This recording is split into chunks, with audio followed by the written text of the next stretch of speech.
नमस्कार बच्चों। आज हम लोग जैक बोर्ड जो है Jharkhand council of education JAC board का जो हम लोग जो टर्म 2 का है वो आ चुका है मॉडल पेपर। और आज हम लोग टर्म 2 का मॉडल पेपर 5 सेट में मॉडल पेपर आया है और आज हम लोगों का सेट 1 है ना। सब्जेक्ट मैथमेटिक्स है, तो मैथमेटिक्स का सेट 1 का जो है हम लोग सॉल्यूशन करेंगे। ये जो एग्जाम होने वाला है इसमें दो टर्म को मिला के एक साथ होगा एग्जाम। सेट 1 है और इसी तरह ये सब्जेक्टिव क्वेश्चन वाला सेट है। इसी तरह आपको ऑब्जेक्टिव क्वेश्चन का भी दिया गया था मॉडल पेपर, तो उसका सेट भी 5 था और इसमें भी 5 सेट है। तो अगर आप लोग ये 10 का 10 सेट बना लेते हो तो उम्मीद करते हैं कि एक भी क्वेश्चन छूटेगा नहीं आप लोगों का। ठीक है बच्चों, तो आज हम लोग सेट 1 सॉल्व करेंगे। मैथमेटिक्स का जो मॉडल पेपर है झारखंड बोर्ड का, जो ऑफिशियल मॉडल पेपर है, वो ऑफिशियल मॉडल पेपर का झारखंड बोर्ड का हम लोग मैथमेटिक्स का सेट 1 आज हम लोग सॉल्व करेंगे। ठीक है, क्लास 12 मैथमेटिक्स का।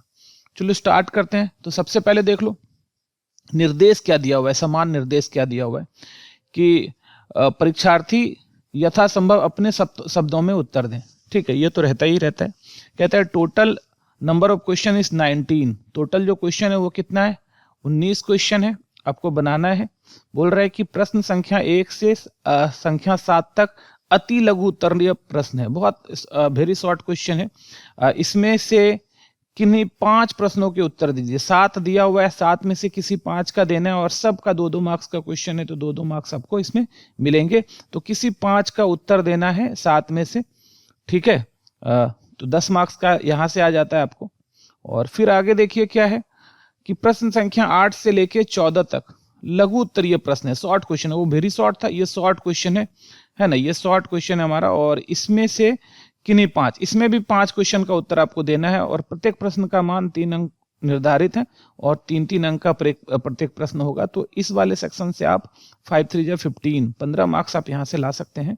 और बोल रहा है कि प्रश्न संख्या 15 से संख्या 19 तक जो है 19 तक जो है वो दीर्घ उत्तरीय प्रश्न है। इसमें से किन्हीं 3 प्रश्नों के उत्तर देना है और 5-5 अंक हैं सभी के। ठीक है, तो आपको यहां से 15 मार्क्स मिल सकता है। ठीक है बच्चों, तो चलो स्टार्ट करते हैं। देखो पहला क्वेश्चन जो है हमारा क्या करना है, इवैल्यूएट मान ज्ञात करें। Integration 2 - 3 sin x by cos square x। तो देखो यहां से क्या हो गया सॉल्यूशन। अच्छे से इसको बनाना है, 2 मार्क्स का क्वेश्चन है। अब हम लोगों को बनाना है इसको अच्छे से। तो integration 2 - 3 sin x by cos square x। ठीक है, और साथ में dx। तो हम लोग क्या कर रहे हैं यहाँ पर, तो this implies i equal to 2 by cos square x कर लेते हैं, है ना। cos स्क्वायर एक्स दोनों के नीचे ले लेते हैं। ठीक है, 2 by cos square x minus 3 sin x by, इसके नीचे भी cos स्क्वायर एक्स लेते हैं। तो cos स्क्वायर एक्स को इसके नीचे थोड़ा सा, cos स्क्वायर एक्स है तो हम ना cos x into cos x लिख देते हैं, तो थोड़ा सा और समझने में आसानी हो गया ना। तो cos स्क्वायर एक्स दोनों के नीचे ले लिए, 2 के भी नीचे ले लिए और 3 sin के भी नीचे ले लिए। तो देखो इससे फायदा क्या हुआ हमारा, समझो।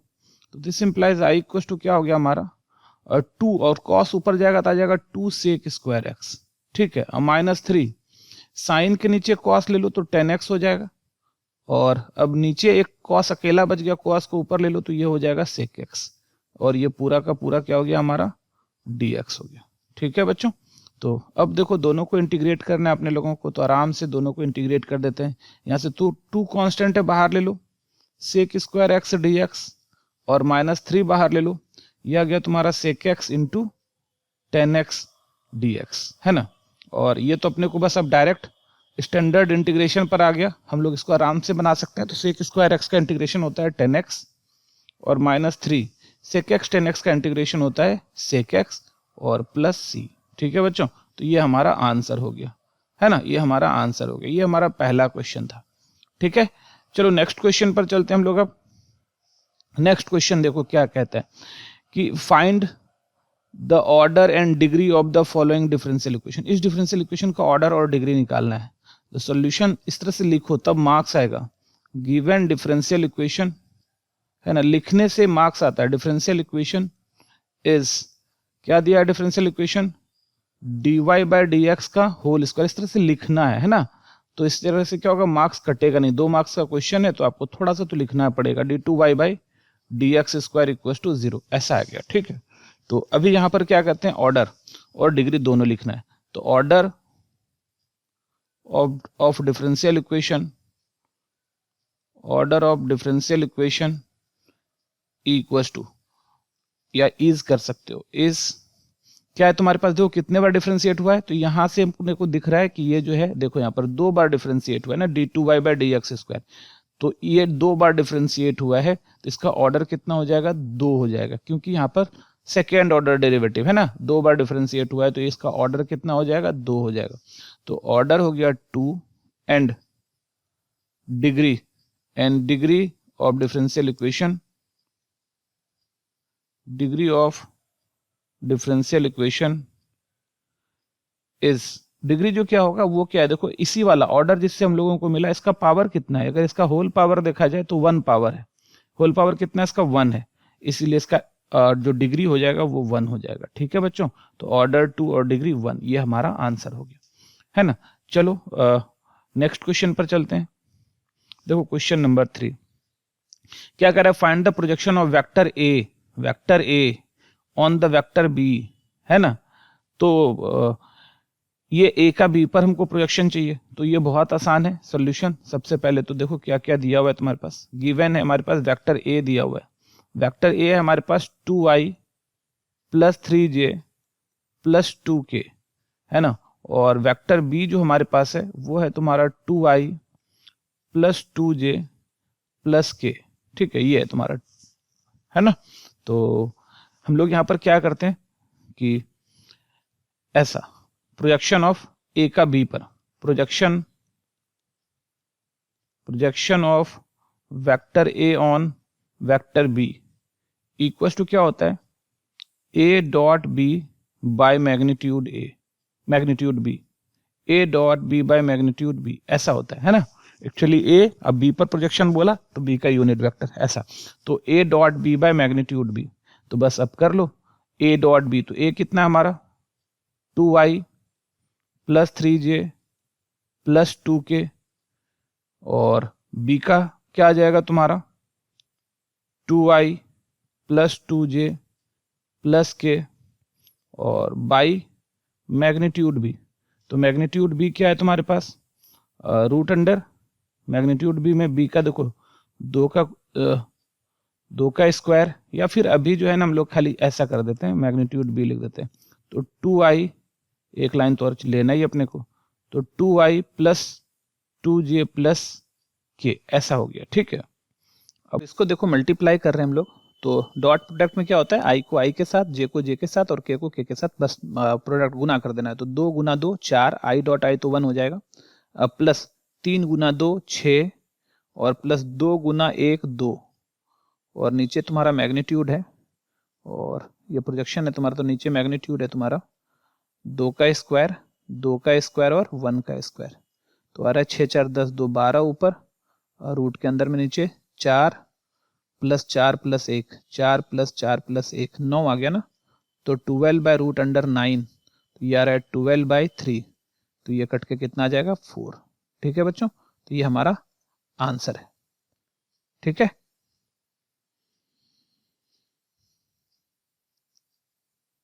देखो पोजीशन वेक्टर दिया हुआ है, position vector of point this B A vector, कहता है पोजीशन वेक्टर इसका ए वेक्टर दिया हुआ है, तो ए का मैग्नीट्यूड निकालना है ना, तो ए का मैग्नीट्यूड निकालना है।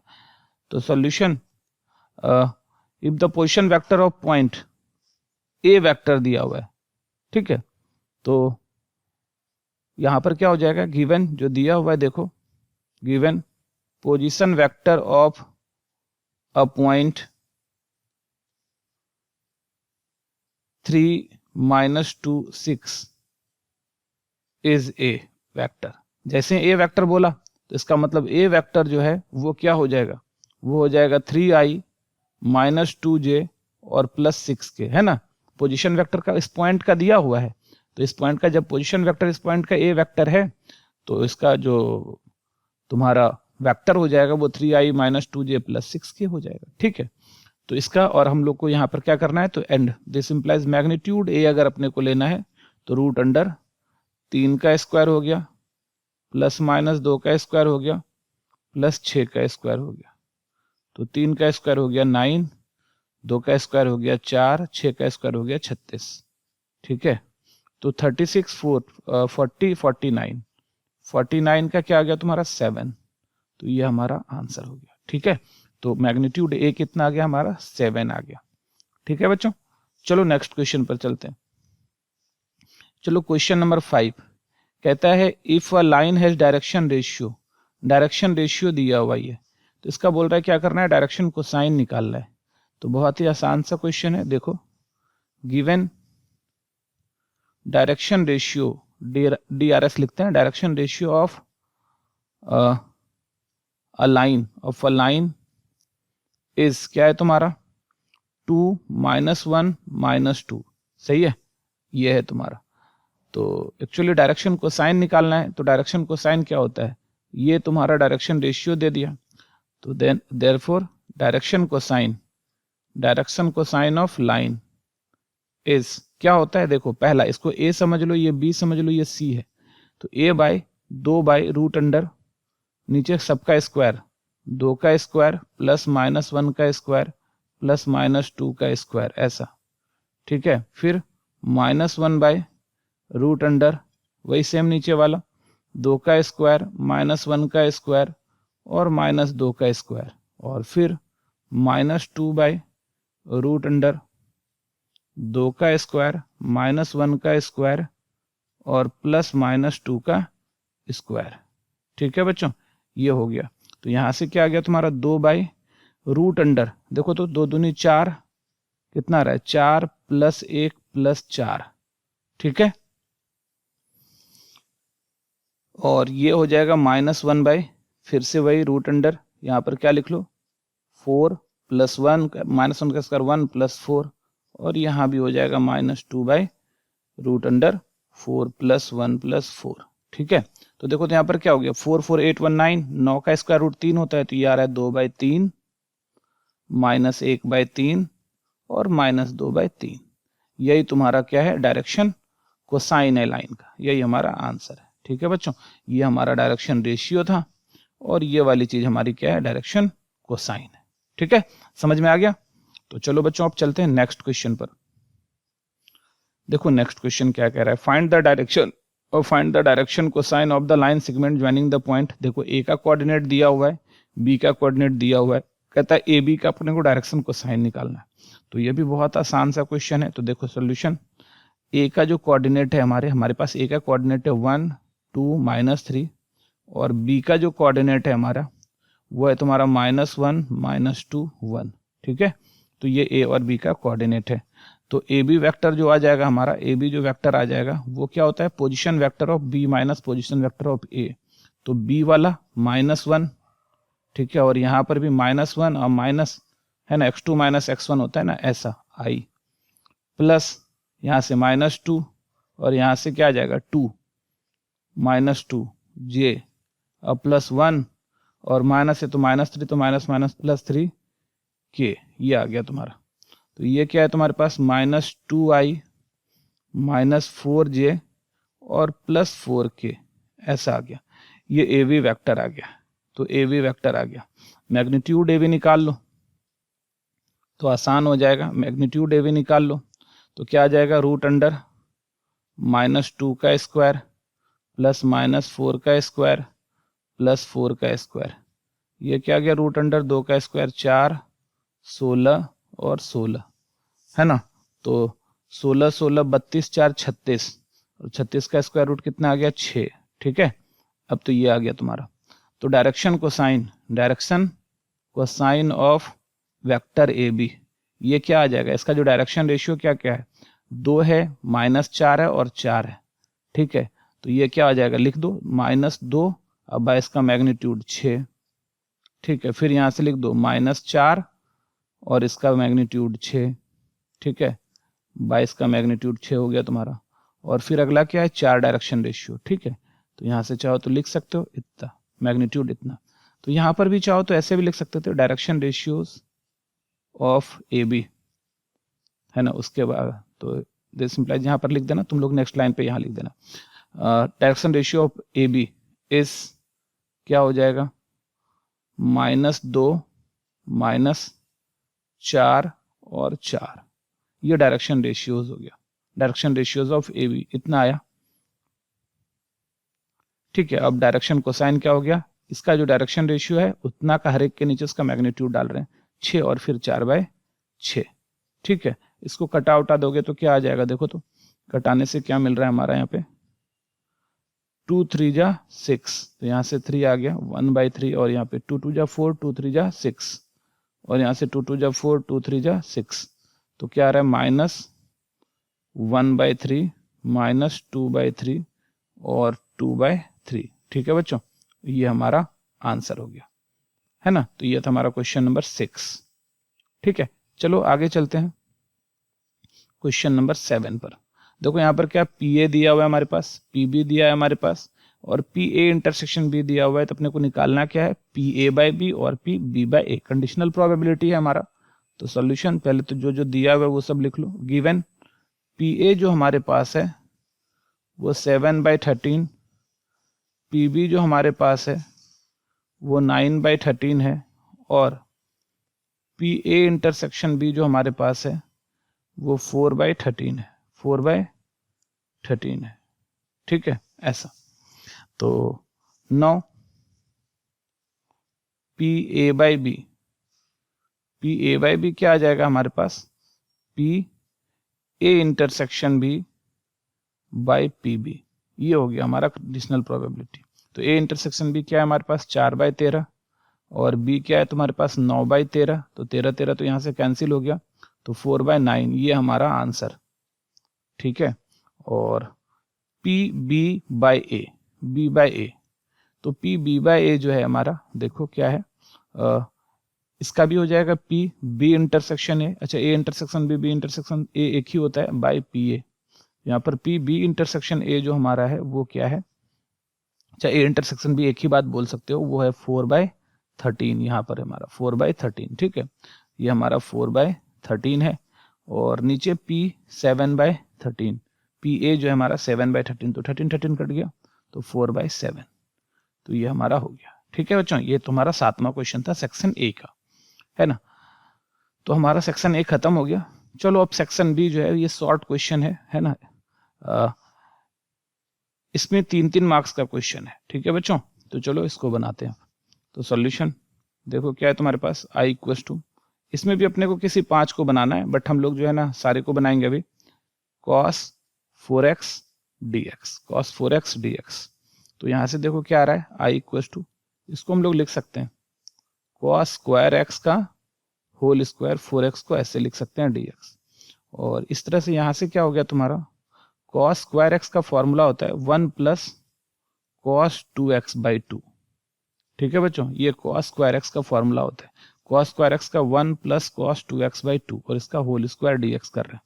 तो यहां से देखो तो नीचे क्या है तुम्हारा, ये 2 है, तो 1/2 का स्क्वायर 1/4 हो जाएगा, तो 1/4 बाहर ले लेते हैं, और ये रहा तुम्हारा ऊपर a + b का होल स्क्वायर, a का स्क्वायर 1 का स्क्वायर 1 + 2ab, 2a के जगह 1, b के जगह cos 2x + b square cos square 2x, ठीक है। और ये हो गया हमारा dx, ठीक है बच्चों। तो अब देखो यहाँ से फिर से वापस यहाँ पर, तो ठीक है अभी तक तो I = 1/4 मेरा बाहर है, इंटीग्रेशन 1 है, +2 cos 2x है, और प्लस यहाँ से फिर से आ गया cos स्क्वायर 2x। तो अभी हम लोग फॉर्मूला देख रहे थे क्या, कि cos स्क्वायर थीटा का जो फॉर्मूला होता है 1 + cos 2θ/2 होता है, ठीक है। ये थीटा था तो यहाँ 2θ आ रहा था, डबल हो रहा था, ठीक है।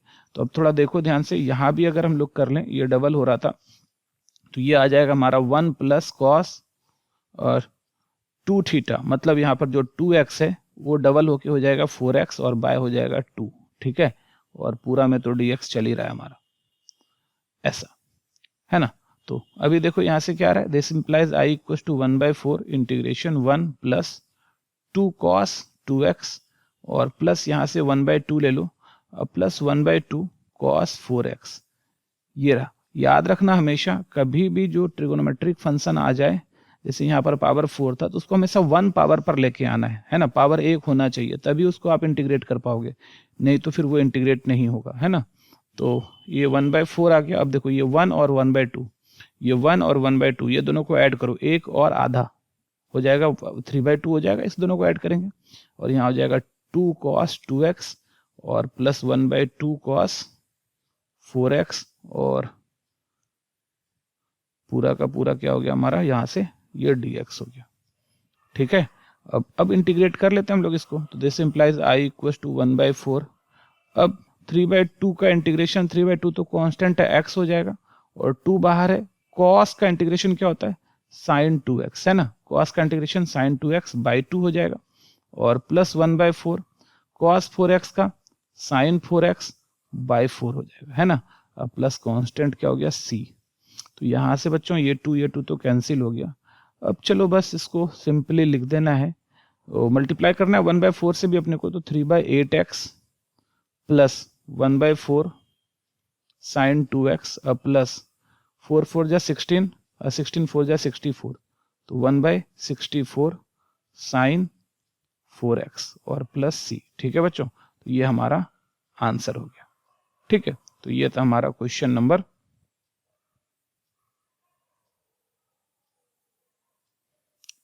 एक्चुअली यहाँ पर कुछ गड़बड़ हो रहा है, ये हमारा 2 है ना, ये हमारा 2 है ना, 4 नहीं है 1, ये 2 है, तो ये भी 2 हो जाएगा और 4 2 जा 8, 8 4 जा 32 हो जाएगा ये। ठीक है बच्चों, ये 32 हो जाएगा, यहाँ गलती से जो है हम लोग का 4 आ गया था, है ना। तो चलो ये चलते हम लोग अब नेक्स्ट क्वेश्चन पर। देखो ये भी इंटीग्रेशन का सम है, क्वेश्चन नंबर 9। तो सॉल्यूशन i इक्वल टू क्या है हमारे पास, integration x sine inverse x by root under 1 minus x square dx, ऐसा है। तो अपने को पता है साइन इनवर्स x का जो डिफरेंशिएशन होता है root under 1 minus x square होता है, तो पुट कर लेते हैं, यहाँ पर पुट कर लेते हैं sine inverse x equal to t, तो साइन एक्स का डिफरेंशिएशन हो जाएगा 1 by root under 1 minus x square d x equal to d t. ठीक है, और यहीं से देखा जाए तो x इक्वल टू हो जाता है साइन t, ऐसा है ना। तो यहाँ से देखो this implies i equal to कितना आ रहा है तुम्हारे पास, x के जगह, इस x के जगह जो है ना हम लोग क्या लिख देते हैं साइन t इंटू इस साइन इनवर्स x को तो t माने तो ये बन गया t, और यहाँ पर ये 1 बाय रूट अंडर 1 माइनस, यहाँ पर कुछ नहीं तो 1 है, 1 by root under 1 minus x square dx हो गया dt। तो हमारे पास अब ऐसा फंक्शन आ गया। ठीक है बच्चों, तो यहाँ पर देखो प्रोडक्ट ऑफ फंक्शन है, दो फंक्शन है साइन t और t, तो दो पार्ट इसका बना लेते हैं। आइलेट लगाओ, i इनवर्स नहीं है हमारे पास, l लॉगरिथम नहीं है हमारे पास, a एल्जेब्रिक है, एल्जेब्रिक मतलब इसको पहला मानना है, t ट्रिगोनोमेट्रिक है तो इसको दूसरा मानना है। ठीक है, और e तो है ही नहीं, तो आइलेट पर हमेशा तोड़ना, और ये तो आता ही होगा आप सभी को, और इसको सॉल्व करना। तो देखो यहाँ पर आई पहला को छोड़ रहे हैं तो टी को छोड़ रहे हैं और इंटीग्रेट कर रहे हैं साइन को, sine t d t, minus differentiate कर रहे हैं टी को तो d by d t t, और फिर इंटीग्रेट कर रहे हैं साइन टी को, और इस पूरे का डी टी ले लेते हैं, इस पूरे का क्या करते हैं डी टी ले लेते हैं। ठीक है, तो यहाँ से देखो this implies I equal to कितना है तुम्हारा टी, और साइन का इंटीग्रेशन क्या होता है माइनस कॉस टी। ठीक है, और minus D by d t T 1 आ गया, और यहाँ पर माइनस कॉस टी और ये डी टी आ गया। ठीक है बच्चों, तो यहाँ से देखो क्या आ रहा है I equal to minus t cos t और माइनस माइनस प्लस कॉस का क्या आ जाता है इंटीग्रेशन साइन टी और प्लस सी। ठीक है, एक्चुअली हमारा जो ये टी के फॉर्म में, एक्स किसके फॉर्म में, टी के फॉर्म में, साइन टी के फॉर्म में है, तो हम इसको भी साइन में बदल लेते हैं। तो आई इक्वल टू कितना आ गया हमारा माइनस टी, और कॉस को लिख सकते हैं root under 1 minus sine square t और प्लस साइन टी और प्लस सी। और अब सिंपली देख लो कि साइन टी जो है ना वो x है, साइन टी क्या हमारा x है। ठीक है, तो साइन टी x है हमारा, तो this implies I equal to minus t या root under 1 minus sine t जो हमारा x है, तो x square plus x plus, अच्छा t के बारे में लिख सकते हैं ना, t तो हमारा देखो कितना है, t हमारा है साइन इनवर्स x, t क्या हमारा साइन इनवर्स x है, तो t को साइन इनवर्स x लिखेंगे हम लोग यहाँ पर, तो ये t हमारा साइन इनवर्स x हो गया, और root under 1 minus x square plus x plus C, ये हमारा आंसर है। ठीक है, इसको अरेंज करके और लिखना चाहो तो minus root under 1 minus x square sine inverse x plus C. ठीक है बच्चों, ये हमारा आंसर हो गया। ठीक है, तो ये था हमारा क्वेश्चन नंबर 9, है ना। चलो नेक्स्ट क्वेश्चन पर चलते हैं। क्वेश्चन नंबर 10 देखो, ये भी हमारा इंटीग्रेशन है। तो जितना भी शॉर्ट क्वेश्चन है सारा इंटीग्रेशन ही उठा के दे दिया है 1 से लेके 2 तक। और क्या है तुम्हारा 1/x माइनस 1/2x स्क्वायर और साथ में e⁻²x dx। तो इसको सब्स्टिट्यूट कर लेते हैं, पहले पुट कर लेते हैं। 2x जो हमारा t है, तो 2dx जो हमारा हो जाएगा dt हो जाएगा, और यहाँ से dx इक्वल टू हो जाएगा 1/2 dt। ठीक है, अच्छा यहाँ पर अब लिमिट चेंज कर लेते हैं। 2x को तो t माने थे हम लोग कि व्हेन x इक्वल टू 1, जब x 1 था मतलब ये वाला लिमिट, तो t क्या होना चाहिए, तो t इक्वल टू x की जगह 1 डालेंगे तो 2 × 1 2 हो जाएगा, और x की जगह अगर 2 डालेंगे तो t की जगह क्या हो जाएगा, 2 यहाँ डाल दो तो 2 2 जा 4 हो जाएगा, तो t की जगह कितना आ जाएगा 4 आ जाएगा। तो अब हमारा लिमिट भी पता चल गया। तो अब हमारे पास जो नया चलेगा, नया इक्वेशन i इक्वल टू कहाँ से कहाँ 2 से लेके 4 तक e⁻t और 1/x। तो x किसके बराबर होगा, देखो तो x किसके बराबर है t/2, तो 1/x किसके, देखो x equal to 2x equal to t है, तो x इक्वल टू क्या हो जाएगा t/2, तो t/2, तो यहाँ से t/2 और फिर माइनस 1/2 और x स्क्वायर t²/4 t²/4 और साथ में यहाँ देखो कितना आ रहा है तुम्हारे पास dx है ना, dx, तो dx क्या 1/2t 1/2 dt है ना, 1/2 और यहाँ dt आ गया। चलो बस इसी को अब जो है ना सॉल्व कर लेते हैं थोड़ा सा हम लोग। तो 2 से लेके 4 e⁻t और यहाँ से क्या है तुम्हारा 2/t, यहाँ से ये कट गया यहाँ से, तो 2 से तो ऊपर 2 जाएगा तो 2/t² और 1/2 dt।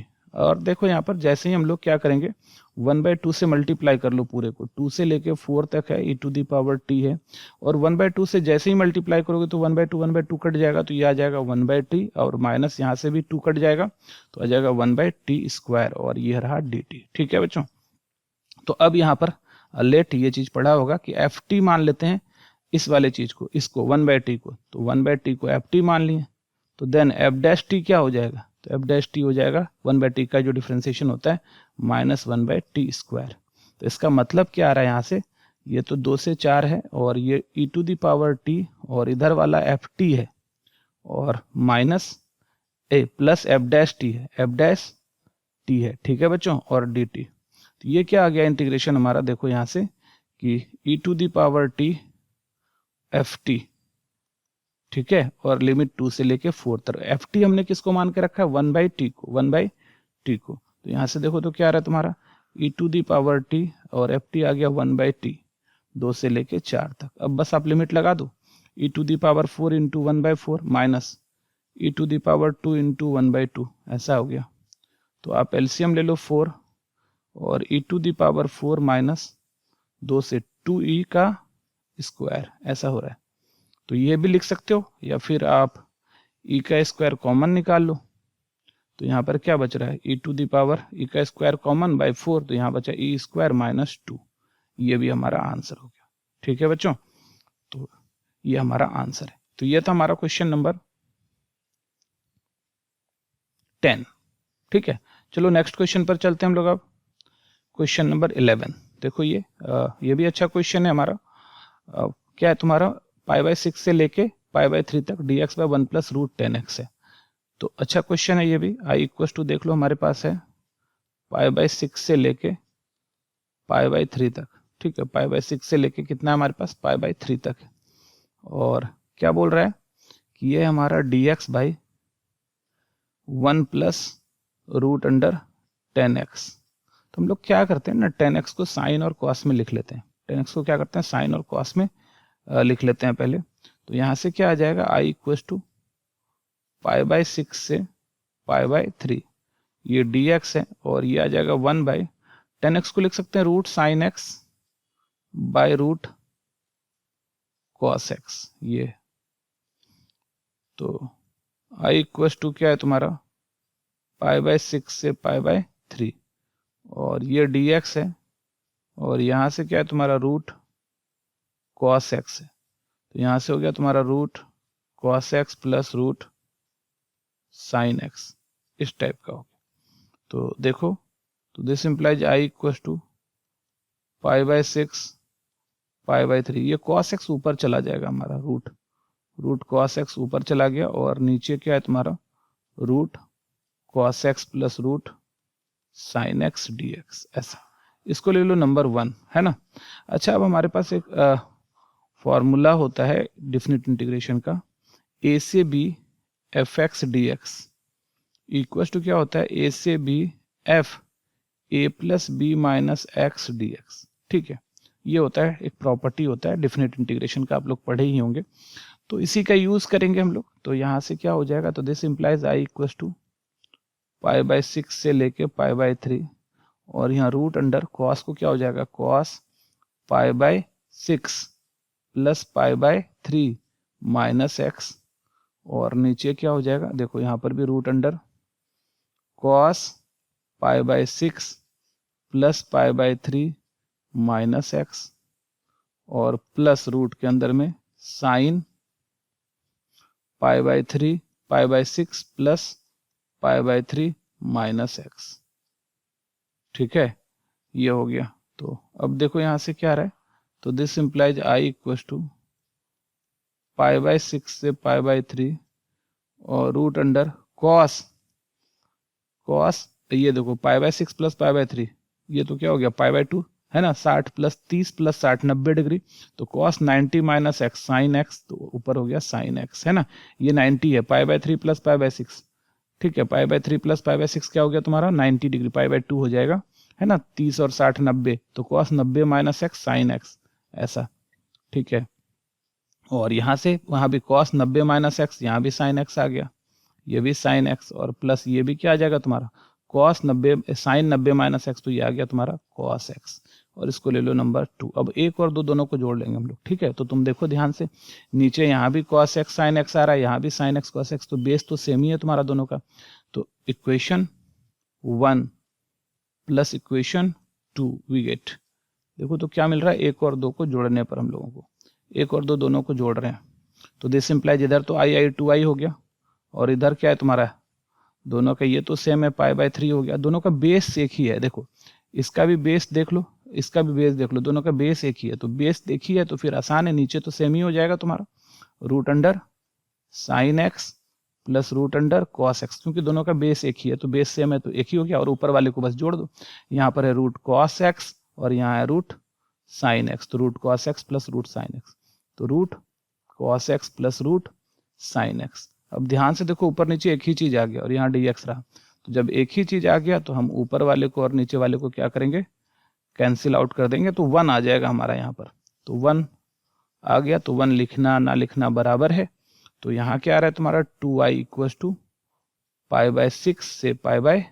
3, और ये dx है, तो dx का इंटीग्रेशन x हो जाएगा, तो यहाँ से आ गया 2i equal to integration x, और लोअर लिमिट है पाई बाय 6 और अपर लिमिट है पाई बाय 3, तो यहाँ से देखो क्या आ रहा है हमारा 2i equal to pi by 3 minus pi by 6, है ना, तो ये घट के क्या हो जाएगा, तो 2i equal to pi by 3 कहने का मतलब हो गया 60 डिग्री और 30 डिग्री, तो ये 30 डिग्री हो गया, मतलब पाई बाय 6 हो गया, है ना, 60 में 30 घटा, और यहाँ से फाइनली i इक्वल टू 2 इधर आकर डिवाइड हो जाएगा, तो पाई बाय 6 है और 2 आएगा तो 12, 12 पाई बाय 12, ये हमारा आंसर है। ठीक है बच्चों, तो ये था हमारा क्वेश्चन नंबर 11। चलो नेक्स्ट क्वेश्चन पर चलते हैं, क्वेश्चन नंबर 12। देखो 12 क्या कह रहा है हमारे पास कि ए दिया हुआ है हमारे पास, वेक्टर ए, वेक्टर बी दिया हुआ है, वेक्टर सी दिया हुआ है, और find a vector D vector निकालना है ऐसा कि which is perpendicular to both A and B, A और बी दोनों पर परपेंडिकुलर है, और सी डॉट डी कितना है 15 है हमारा। तो चलो बना लेते हैं। गिवन जो दिया हुआ है तुम्हारे पास, वेक्टर ए जो है, वेक्टर ए जो है तुम्हारा आई प्लस 4j प्लस 2k है, ठीक है। वेक्टर बी जो तुम्हारे पास है वो है 3i minus 2j plus 7k, ठीक है। और वेक्टर सी जो तुम्हारे पास है वो है 2i माइनस जे प्लस 4k।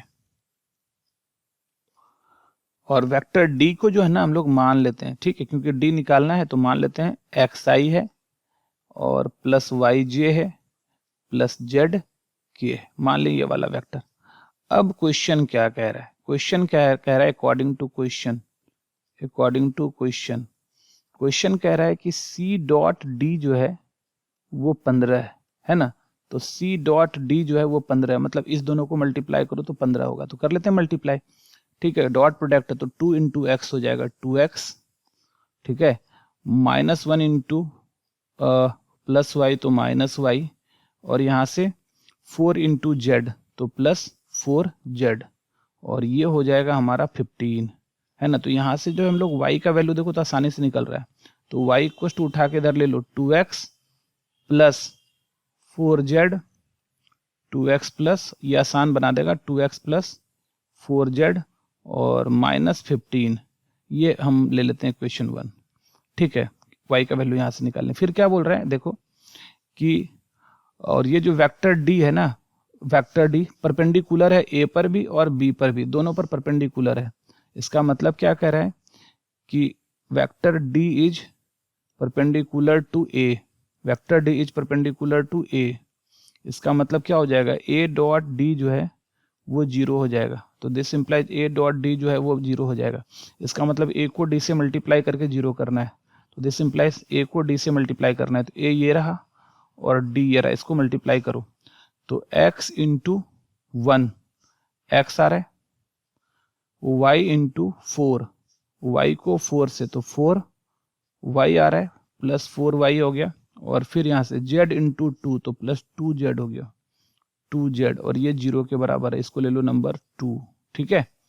और एंड, और साथ में क्या बोला कि d जो परपेंडिकुलर है b पर भी परपेंडिकुलर है, तो क्या आ जाएगा b dot D equal to, ये भी 0 आ जाएगा, तो दिस इंप्लाइज, अब b और d को, इसको और इसको मल्टीप्लाई करो, डॉट प्रोडक्ट करो, तो 3 इंटू एक्स, यहाँ से आ गया 3x, और फिर यहाँ से y इंटू माइनस 2 तो माइनस 2y, और z इंटू 7, है ना, तो z इंटू 7 प्लस 7z, और ये क्या है तुम्हारा 0 है, ये रहा नंबर 3, ठीक है। चलो अब देखो हम लोग को क्या करना है, तीनों एक्स वाई जेड का वैल्यू निकल जाएगा, काम बन जाएगा। तो 1 और 2 से सॉल्व करते हैं, फ्रॉम 1 एंड 2, एक और 2 से। देखो क्या आ रहा है, x प्लस 4, और y के जगह जो है ना ये पूरा का पूरा हम लोग ये चीज लिख सकते हैं, y के जगह ये पूरा का पूरा ये चीज लिख दो, तो ये आ रहा है 2x प्लस 4z माइनस 15, है ना, अब प्लस 7z इक्वल टू 0। तो इसको सॉल्व करते हैं हम लोग, यहाँ से x प्लस 4 2 जा 8x प्लस 4 4 जा 16z, है ना, और माइनस 15 4 जा 60, और प्लस 7z है, ये 2 मत समझ लेना, 7z इक्वल टू 0। तो यहाँ से x और z का इक्वेशन आ जाएगा हमारे पास, तो 8 1 9x और प्लस 16 और 7 23z इक्वल टू 60, ये ले लो नंबर 4। ये तो आ गया तुम्हारा 1 और 2 से। अब 1 और 3 को इसी तरह सॉल्व करेंगे, 1 और 3 को इसी तरह सॉल्व करेंगे, फ्रॉम 1 एंड 3।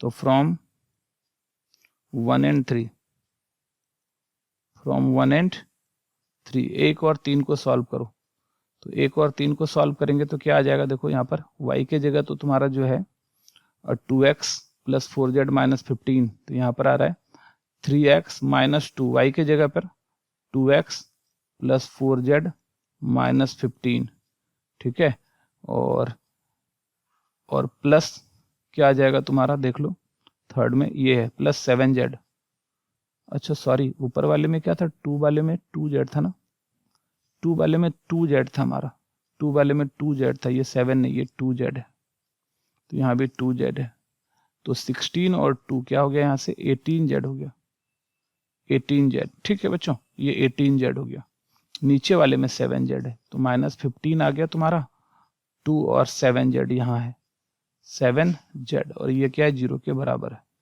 तो यहाँ से देखो क्या आ रहा है हमारा 3x माइनस 4x माइनस 4 2 जा 8z प्लस 30 और प्लस 7z इक्वल्स टू 0। तो यहाँ से देखो क्या आ रहा है तुम्हारा, minus 4x plus 3x minus x minus z plus 30 बराबर 0। तो x और z को उधर लेके चलो, तो x प्लस z बराबर क्या आ गया 30। ये ले लो नंबर 5। अब इस दोनों को सॉल्व करना है, ठीक है। तो हम लोग क्या करते हैं, इसको जो है ना x प्लस जेड 30 है तो इसको 9 से मल्टीप्लाई कर लेते हैं, इसको 9 से मल्टीप्लाई कर देते हैं, ठीक है। तो क्या आ जाएगा हमारा, फ्रॉम 4 एंड 5, 4 और 5 से क्या आ जाएगा तुम्हारा 9x plus 18z equals to 60। और इसको यहाँ पर 9 से मल्टीप्लाई करना था ना, x plus z equals to 30 है ना, तो यहाँ लिख देते हैं इसको जो है ना, इसको मल्टीप्लाई कर देते हैं पूरे को 9 से, क्योंकि ऊपर वाले के बराबर करना है अपने को। तो this implies 9x plus 18z equals to 60 और यहाँ से 9x प्लस 9z और यहाँ हो जाएगा 270, ठीक है। और अब इसको घटा दो, माइनस माइनस माइनस कर लो, तो ये तो कैंसिल हो गया और यहाँ पर 9z आ गया और यहाँ माइनस 210 आ गया। तो z का वैल्यू माइनस 210 बाई 9, ठीक है। तो 9 2 जा, यहाँ से 3 3 जा 9 और 7 3 जा 21, 70 आ रहा है, तो 70/3। तो z का वैल्यू कितना आ रहा है, माइनस 70/3, ठीक है बच्चों। और अब z का जो वैल्यू है वो हम लोग कहाँ रख लेंगे, 5 में रख लेंगे, ठीक है। तो z का वैल्यू 5 में रख लो। Putting the value of z in equation 5, putting the value of z equal to minus 70/3 in equation 5, equation 5 में रख लो इसको, ठीक है। तो क्या है तुम्हारा x plus z equal to 30 है, तो x प्लस जेड की जगह माइनस 70/3 इक्वल टू 30 ऐसा चल रहा है। तो यहाँ से x का वैल्यू क्या आ जाएगा, इधर माइनस इधर आके प्लस हो जाएगा, तो 30 प्लस 70/3। तो यहाँ से 3 आ गया, 90 प्लस 70, तो कितना आ रहा है 160/3, ठीक है। कितना आ गया तुम्हारा 160/3, ये x का वैल्यू है हमारा, ठीक है बच्चों, 160/3, सही है। चलो अब x और z हमारे पास आ गया और x और z को हम लोग उठा के कहाँ रख लेंगे, यहाँ y में। देखो यहाँ y का वैल्यू आया 1 में, ठीक है। तो 1 में, तो फ्रॉम 1 y इक्वल टू, देखो क्या है हमारे पास, y इक्वल टू है हमारे पास 2x plus 4z minus 15, 2x plus 4z minus 15 ऐसा है।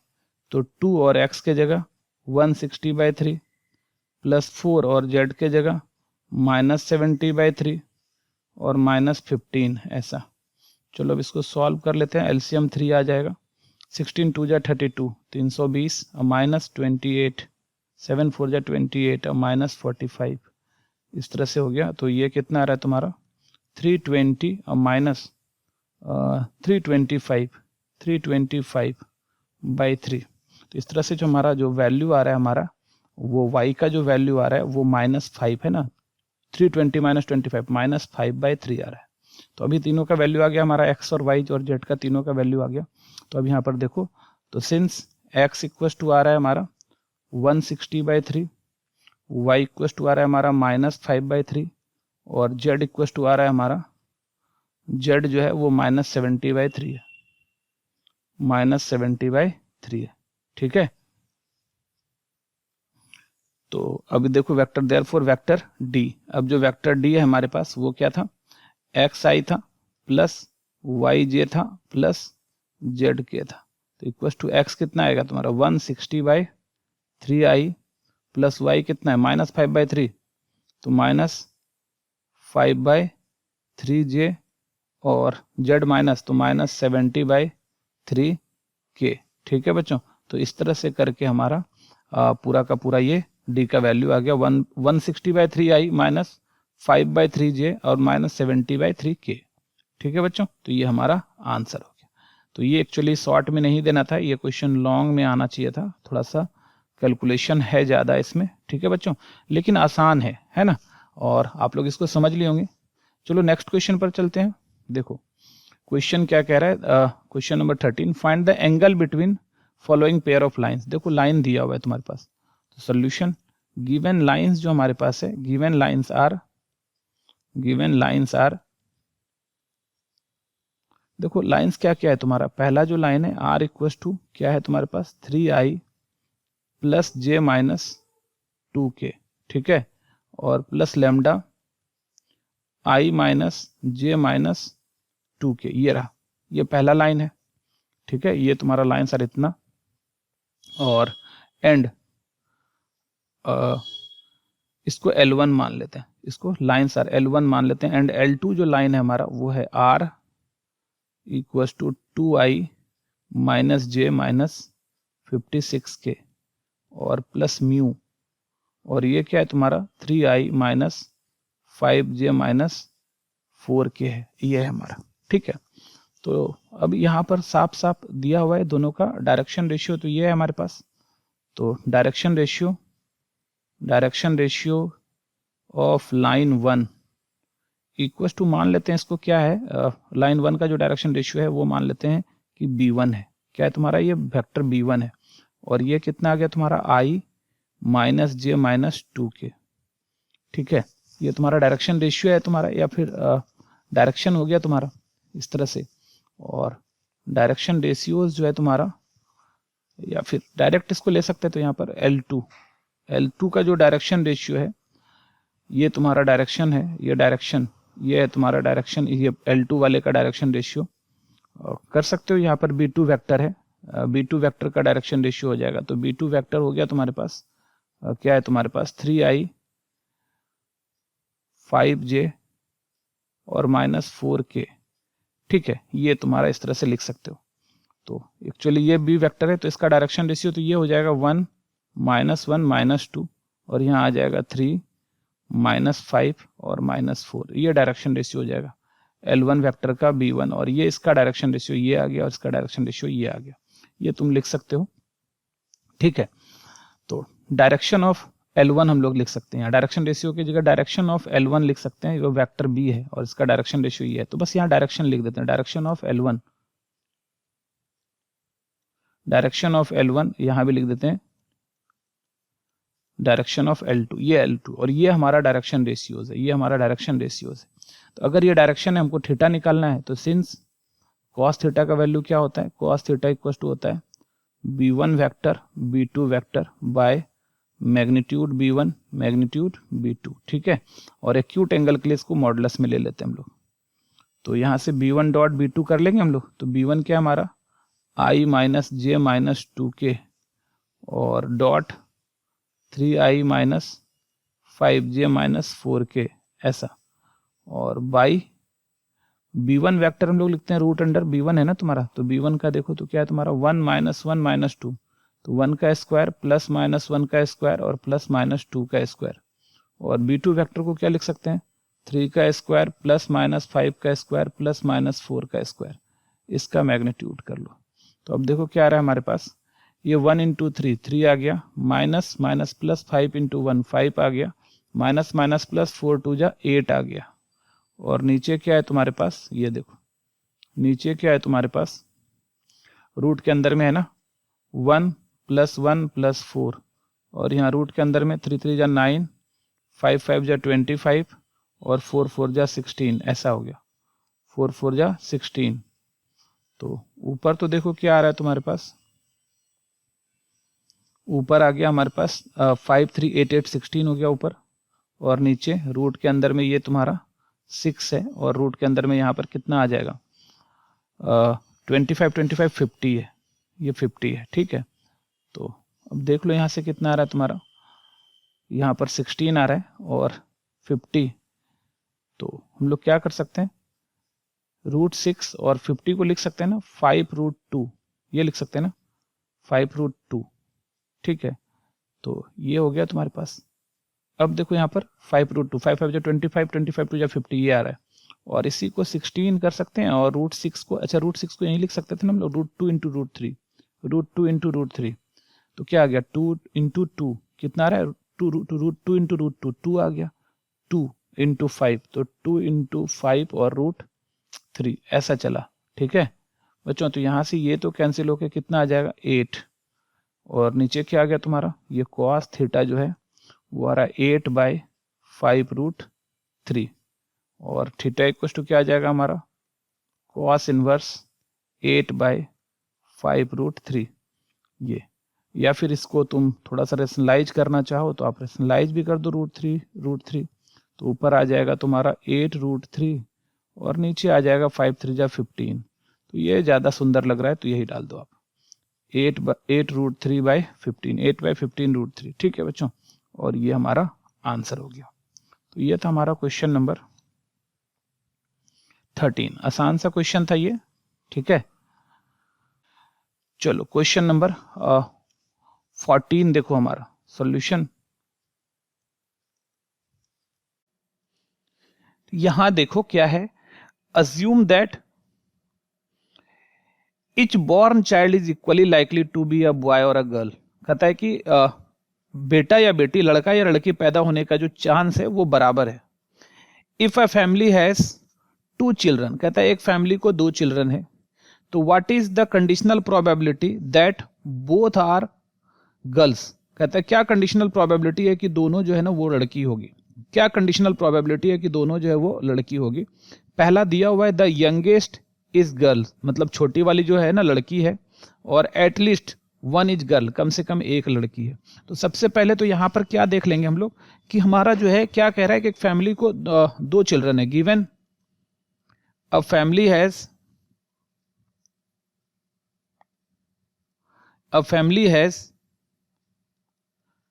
2 चिल्ड्रन, है ना, अ फैमिली हैज 2 चिल्ड्रन। एक फैमिली को क्या है तुम्हारा 2 चिल्ड्रन है। ठीक है, तो देन सैंपल स्पेस क्या हो जाएगा तुम्हारा, ध्यान दो, देन सैंपल स्पेस एस जो हो जाएगा हमारा एस सैंपल स्पेस क्या हो सकता है, 2 चिल्ड्रन है तो पहला हो सकता है पहला बेटा मतलब बड़ा बेटा, दूसरा भी छोटा भी बेटा। ठीक है, लड़का है ना, बॉय पहला बॉय दूसरा भी बॉय, फिर पहला बेटा दूसरी बेटी G2 गर्ल है ना, फिर क्या हो सकता है पहली बेटी G1 और B2 और दूसरा वाला बेटा, ऐसा हो सकता है दूसरा वाला बेटा B2 लिख सकते हैं। ठीक है, और एक कंडीशन क्या हो सकता है G1 G2 मतलब पहली भी बेटी दूसरी भी बेटी। ठीक है, ये हमारा सैंपल स्पेस हो सकता है। ठीक है बच्चों, ये हमारा सैंपल स्पेस हो सकता है। अच्छा, सैंपल स्पेस यहां पर हो गया। अब पहला क्या बोल रहा है कंडीशनल प्रोबेबिलिटी, ये तो हो गया तुम्हारा। अब कंडीशनल प्रोबेबिलिटी जो हमको बोल रहा है, पहला नंबर हम सम बनाते हैं। यहाँ पर पहला क्या हो रहा है कि यंगेस्ट इज गर्ल, मान लेते हैं कि ये हमको क्या निकालना है कंडीशनल प्रोबेबिलिटी बोथ गर्ल। ठीक है, दोनों both are the girls, conditional probability किसकी निकालनी है, दोनों गर्ल्स है। तो मान लेते हैं कि let E be the event, let E be the event, E be the event that both is girl, both है ना, both child is girl, both child is girl. इसी का कंडीशनल प्रोबेबिलिटी निकालना है कि दोनों जो चाइल्ड है वो गर्ल है। ठीक है, दोनों चाइल्ड जो है वो गर्ल है। इसका मतलब क्या हुआ, तो दिस इंप्लाइज ई जो है हमारे पास E equals to G1 G2, both child girl, तो यही हो जाएगा दोनों लड़की है G1 G2। ठीक है, बोथ चाइल्ड इज गर्ल। ठीक है, यहाँ ब्रैकेट या कॉमा नहीं होगा यहाँ पर, बस G1 G2 हम लोग यहाँ पर लिख लेंगे G1 G2, ये रहा। तो हमारा ये दोनों लड़के, यही ना बोल रहा है conditional probability that both are girls, दोनों गर्ल्स है। अब देखो पहला में जो गिवन है, पहला क्या है, पहला बोल रहा है the youngest is a girl, जो यंगेस्ट है वो गर्ल है, मतलब जो छोटा बच्चा है वो लड़की है। ठीक है, छोटा बच्चा जो है वो लड़की है, तो उसको एफ मान लेते हैं कि let F be the event, और ऐसा लिखना है बच्चों, लिखोगे तभी मार्क्स मिलेगा। F be the event that youngest is a girl,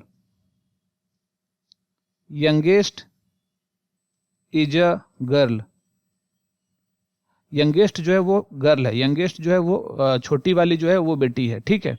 अच्छा, अब इसमें से ढूंढना है, तो देन एफ क्या हो जाएगा तुम्हारे पास, एफ क्या हो जाएगा तुम्हारे पास, देखो यंगेस्ट छोटी वाली बेटी, तो कौन सा छोटी वाली बेटी के लिए, यहाँ पर देखो G2, दूसरा जो है ना छोटा, यंगेस्ट छोटा गर्ल है, और यहाँ पर G2, ये है तुम्हारा छोटा गर्ल है ना, ये है तुम्हारे पास, ठीक है।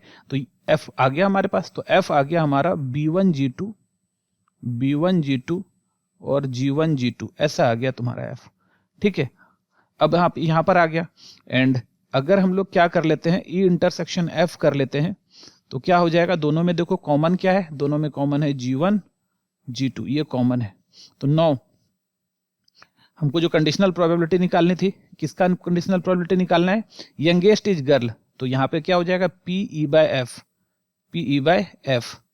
ठीक है। दिया हुआ था हमारा कि यंगेस्ट जो है छोटी वाली जो है लड़की है, तो दोनों लड़की होने का क्या कंडीशन है, यही ना हो रहा था कि छोटी वाली अगर लड़की है तो दोनों लड़की होने का क्या प्रोबेबिलिटी होगा, यही बोथ आर गर्ल्स क्या होगा प्रोबेबिलिटी।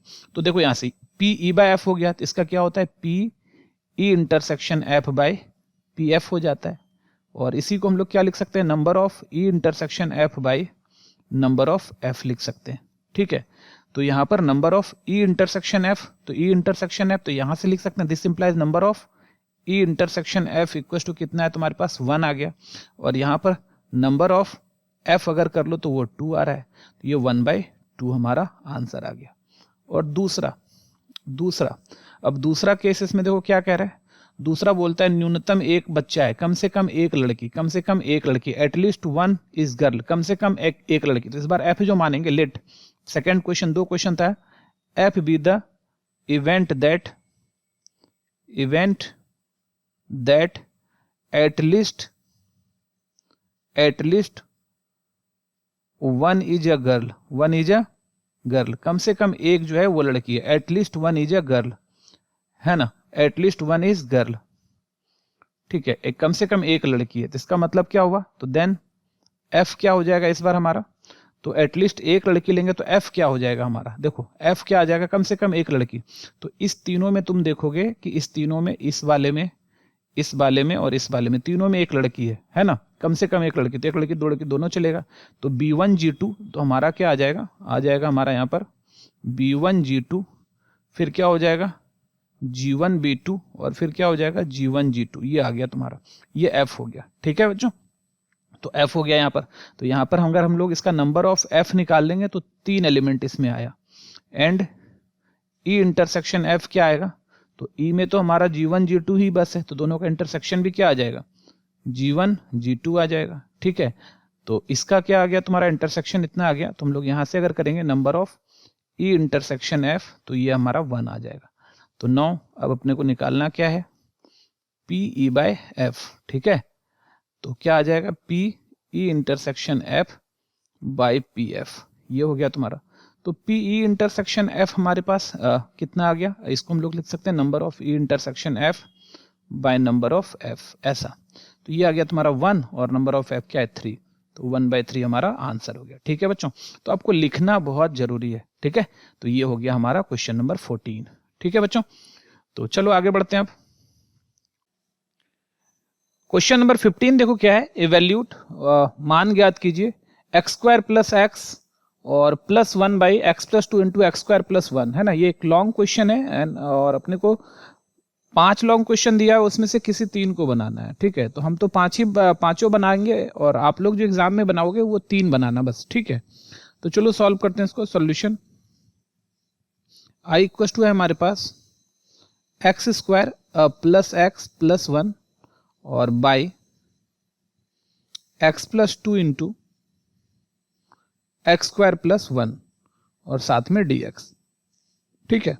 ये रहा, ये पार्शियल फ्रैक्शन का क्वेश्चन है, और ऊपर देखो क्या है, क्वाड्रेटिक है, और नीचे क्या है हमारा, एक लीनियर और एक क्वाड्रेटिक है जो ब्रेक नहीं होगा, नहीं टूटेगा नहीं। तो इसके लिए क्या हम लोग पुट करते हैं, तो इसके लिए हम लोग यहाँ पर पुट करेंगे, या मान लेते हैं late x² + x + 1 by x + 2 × x² + 1, ठीक है।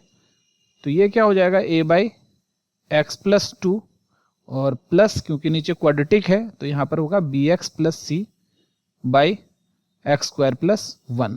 ठीक है बच्चों, ये हमारा पार्शियल फ्रैक्शन में इस तरह से इसको हम लोग ब्रेक करते हैं। तो चलो यहाँ एलसीएम ले लेते हैं हम लोग। तो एलसीएम ले लेंगे तो क्या आ जाएगा, यहाँ पर आ जाएगा x plus 2 into x square plus 1, और यहाँ से एक्स प्लस 2 कैंसिल हो गया, ए के साथ मल्टीप्लाई हो जाएगा एक्स स्क्वायर प्लस 1, और प्लस यहाँ पर एक्स स्क्वायर प्लस 1 कैंसिल हो जाएगा, तो यहाँ पर क्या है तुम्हारा बी एक्स प्लस सी है, इसके साथ मल्टीप्लाई हो जाएगा एक्स प्लस 2 ऐसा आ गया। ठीक है बच्चों, तो अब देखो यहाँ से तो क्या हो गया तुम्हारा, यहाँ पर ये वाला और ये वाला हमारा तो कैंसिल आउट हो गया। ठीक है, एक्चुअली ये लाइन को नीचे भी लिख सकते थे, तो टाइम बचाने के लिए हम लोग नहीं लिखे वहाँ पर। और चलो देखो अब यहाँ से क्या रहा है, this implies x square plus x plus 1, और ये आ गया तुम्हारा ए एक्स स्क्वायर प्लस 1 और plus B x plus C, और यहाँ है हमारा x प्लस 2। पुट कर लो, यहाँ पर हम लोग पुट करो x की वैल्यू, ऐसा पुट करना है। तो देखो यहाँ पर 2, अगर x की वैल्यू -2 पुट करते हैं तो ये पूरा का पूरा सेक्शन 0 हो जाएगा और a का वैल्यू आ जाएगा। पुट x इक्वल टू -2, तो दिस इम्प्लाइज -2 का स्क्वायर -2 प्लस 1, तो यहाँ पर a आ रहा है, और यहाँ पर -2 का स्क्वायर कर लो तो -2 का स्क्वायर 4 आ जाएगा और प्लस 1 आ गया। ठीक है, और ये तो पूरा 0 हो गया, तो यहाँ पर देखो क्या आ गया, तो दिस इम्प्लाइज 4 -2 प्लस 1, और यहाँ पर कितना आ रहा है 5a, तो यहाँ पर कितना आ गया देखो 4 प्लस 1 5 5 -2 3 आ रहा है, ये 3 आ गया इक्वल टू 5a हो गया, और यहाँ से a का जो वैल्यू आ गया वो आ रहा है 5/3 सॉरी 3/5 a का वैल्यू जो आ गया वो 3/5 आ गया। ठीक है बच्चों, अच्छा अब देखो यहाँ पर a का वैल्यू तो आ गया हमारा, अब फिर पुट करते हैं। देखो यहाँ पर x जो है ना, b का कोफिशिएंट, b का जो है यहाँ पर है x का कोफिशिएंट b है, तो b को 0 करने के लिए हम ना x को 0 ले लेते हैं, पुट कर लेते हैं हम लोग, यहाँ पर पुट कर लेते हैं x की वैल्यू 0, तो 0 पुट करने से इधर क्या हो जाएगा, इस पे 0 रखेंगे 0, ये भी 0, ये 1, तो ये हो गया हमारा 1 है ना, और a 0 का स्क्वायर 0 प्लस 1, तो 1 इंटू a, तो a आ गया, यहाँ पर 0 रखो, b इंटू 0, तो ये 0 हो जाएगा पूरा, बचा c, और यहाँ पर 0 प्लस 2, तो 2c आ गया, यहाँ से 2c आ गया यहाँ से, तो यहाँ पर 1 और इक्वल टू a की वैल्यू तो हमारे पास पहले से 3/5 है, प्लस 2c आ गया, तो यहाँ से देखो क्या आ रहा है तुम्हारा 1 माइनस 3/5 इक्वल टू 2c।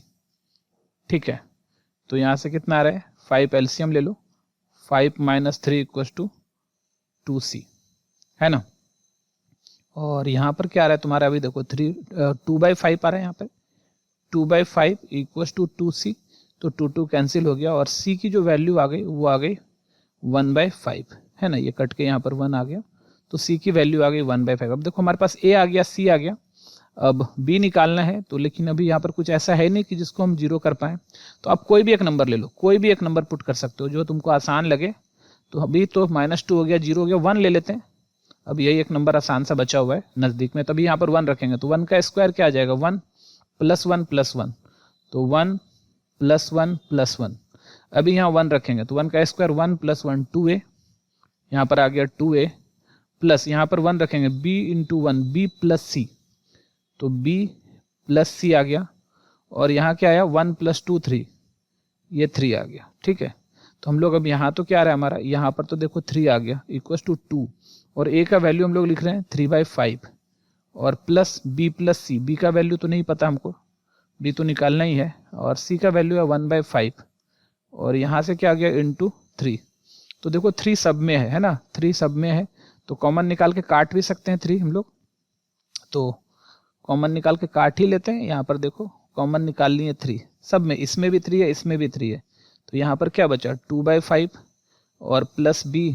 और प्लस 1/5 इधर, और इधर क्या हमारा 3 है, तो यहाँ से 3 3 कट के कितना आ गया हमारा 1 आ गया, 3 3 कट के कितना आ गया हमारा 1 आ गया, और यहाँ देखो 1 आया, और यहाँ पर 3/5 2/5 1/5, तो 3/5 इधर है, और प्लस b है, तो b इक्वल टू कितना आ रहा है हमारा 1 माइनस 3/5, तो 5 माइनस 3, यहाँ पर एलसीएम ले लो 5 हो जाएगा, तो 5 माइनस 3/5, तो इस तरह से जो है हमारा c का जो वैल्यू आ रहा है वो 2/5 आ गया। ठीक है, तो ए का वैल्यू हमारा 3/5, बी का वैल्यू 1/5 और सी का, ये बी का वैल्यू, ये सी नहीं है, ये बी है, ये बी का वैल्यू हमारा, तो बी का वैल्यू 2/5 और सी का वैल्यू कितना आ गया 1/5। तो सारा का वैल्यू आ गया हमारा।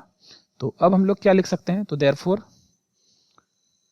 जिस चीज को हमने माना था x² + x + 1 और नीचे था हमारा x² + x + 1, x² + x + 1 और नीचे था x + 2 × x² + 1, x + 2 × x² + 1। ठीक है, 5 मार्क्स का ये क्वेश्चन है तो थोड़ा सा लेंदी तो रहेगा। a/x + 2, तो a कितना है हमारे पास, a/x + 2 था तो a हमारे पास है, a है 3/5, तो इसको हम लोग लिख सकते हैं 3/5/x + 2 और प्लस bx, तो b क्या है तुम्हारा 2/5x और c क्या है हमारा 1/5, ये क्या है तुम्हारा 1/5/x² + 1। ठीक है, ये आ गया। तो इसका मतलब क्या हो गया, तो दिस इम्प्लाइज, अब जो आई अपने को निकालना है इंटीग्रेशन, इसी चीज का इंटीग्रेशन निकालना है, 3/5x + 2 + 2/5x + 1/5 और बाई x² + 1 और ये पूरा का पूरा क्या हमारा dx है। ठीक है, तो i = कितना आ रहा है तुम्हारा 3/5 बाहर ले लो, 3/5 बाहर ले लो और इंटीग्रेशन 1/x + 2 dx हो गया और प्लस यहाँ पर 2/5 बाहर ले लो, इंटीग्रेशन x के नीचे आ गया x² + 1। ठीक है, और dx और प्लस 1/5 बाहर ले लो और यहाँ आ गया तुम्हारा 1/x² + 1 और dx, ऐसा आ गया। ठीक है बच्चों, तो थोड़ा सा यहाँ पर एक बात का ध्यान देना है, क्या ध्यान देना है कि ये बार बार आएगा, तो आप इस चीज को ना ध्यान दे लो हमेशा। इसको अगर हम लोग t मानते हैं, x² + 1 को t मानते हैं, तो इसका डिफरेंशिएशन क्या हो जाएगा 2x dx, 2x dx आ जाएगा इसका डिफरेंशियल। तो देखो ऊपर x है, यहाँ पर 2 हो जाए तो अपना काम बन जाएगा। तो इसके लिए हम लोग क्या करते हैं, यहाँ पर 2 यहाँ पर लगा देते हैं अपने मन से 2 और यहाँ मल्टीप्लाई भी कर देते हैं 2, तो हमारा काम यहाँ से हो जाएगा। ठीक है बच्चों, तो अब देखो क्या आ रहा है, एक्चुअली 2 जब मल्टीप्लाई करेंगे तो ये 2 तो कैंसिल होकर 1 आ गया हमारा। और फाइनली जो हमारा आ रहा है, अब देखो i = कितना आ रहा है 3/5 और 1/x + 2, तो क्या हो जाएगा log 1/ लीनियर है तो इसका इंटीग्रेशन log x + 2 हो जाएगा, है ना, 1/x का इंटीग्रेशन होता है log x, तो उसी तरह से ये हो जाएगा। और यहाँ पर 1/5 आ गया और ये क्या आ गया तुम्हारा log, नीचे वाले को t मानेंगे तो ऊपर वाला dt आ जाएगा, तो log x² + 1 हो गया और प्लस 1/5 यहाँ है और ये tan इनवर्स x का फॉर्मूला है, तो tan इनवर्स x और प्लस c। ठीक है बच्चों, तो यही हमारा आंसर हो गया। ठीक है, तो ये था हमारा क्वेश्चन नंबर 15। ठीक है, चलो नेक्स्ट क्वेश्चन पर चलते हैं। देखो क्वेश्चन नंबर 16 जो हमारा है, इवैल्यूट, वैल्यू निकालना है, मान ज्ञात करें ये। तो ये भी हमारा जो है लॉन्ग क्वेश्चन है, हमारा क्वेश्चन 5 मार्क्स का ये है, तो थोड़ा सा अच्छा क्वेश्चन है। इसको i = देखो इसको कैसे सॉल्व करते हैं। i = हमारे पास है x + 2 / 2x² + 6x + 5 और ये रहा dx, ऐसा हो गया, है ना। तो देखो ये ऊपर लीनियर है, नीचे क्वाड्रेटिक है ना, और ये टूटेगा भी नहीं। तो जब ये नहीं टूटेगा तो हम लोगों को क्या करना चाहिए, इसमें इस तरह से हम लोग करते हैं कि मान लेते हैं कि लेट ये x + 2 जो है, वो x + 2 जो है हमारा a × d/dx, ये तरीका होता है a × d/dx 2x² + 6x + 5, ऐसा हो गया और प्लस p ईयर। तो यहाँ से क्या आ गया तुम्हारा, यहाँ से तो गया हमारा, यहाँ पर a और b का वैल्यू निकालना है, तो x + 2 हो गया और a, इसका डिफरेंशिएशन करेंगे तो कितना आ जाएगा 4x + 6 हो गया तुम्हारा, 4x + 6 और प्लस b। तो यहाँ से क्या आ रहा है तुम्हारा, देखो तो x + 2 जो हमारे पास है 4ax + 6a + b।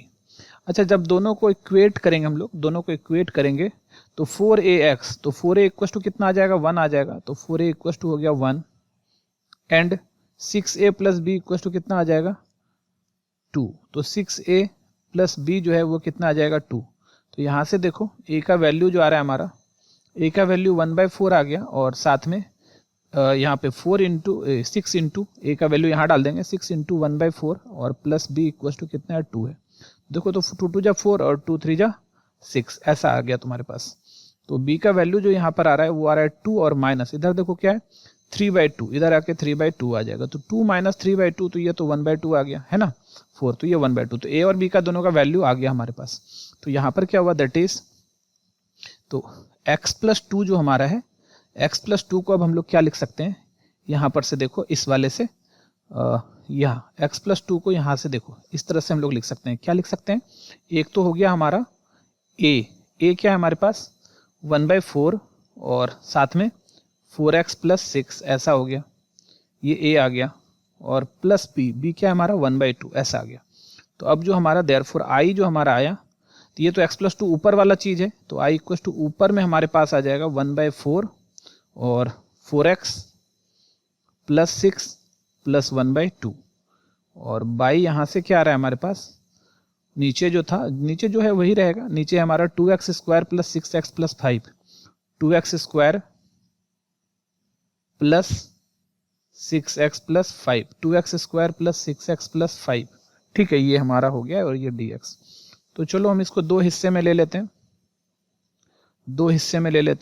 तो i = 1/4 बाहर ले लिए, और क्या है तुम्हारा 4x + 6 बाई 2x² + 6x + 5 हो गया और dx। और दूसरा ये 1/2 यहाँ पर ऊपर 1/2 है, तो 1/2 इधर ले लेते हैं, और यहाँ पर आ जाएगा 1/2x² + 6x + 5 dx। ठीक है बच्चों, तो ये वाला तो इधर वाला तो बड़ा आसान हो गया हमारा कि इस चीज़ को t मानो। ध्यान दो, तो इस चीज़ को अगर हम लोग t मानते हैं तो जैसे ही t मानेंगे ऊपर वाला dt आ जाएगा, क्योंकि ऐसा हम लोगों ने भी पुट ही किया था। तो इसको t मानेंगे तो ऊपर वाला क्या आ जाएगा, dt आ जाएगा। कर लेते हैं एक बार, देख लेते हैं, इधर पुट कर लेते हैं, पुट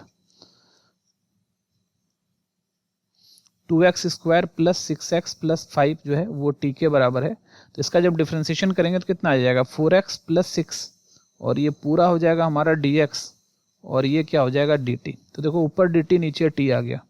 तो यहाँ से i क्या आ रहा है, देखो ध्यान से, यहाँ से तो i हमारा बन गया, तो i = कितना आ गया तुम्हारा 1/4 इंटीग्रेशन, ऊपर वाला है dt नीचे वाला t, और प्लस 1/2।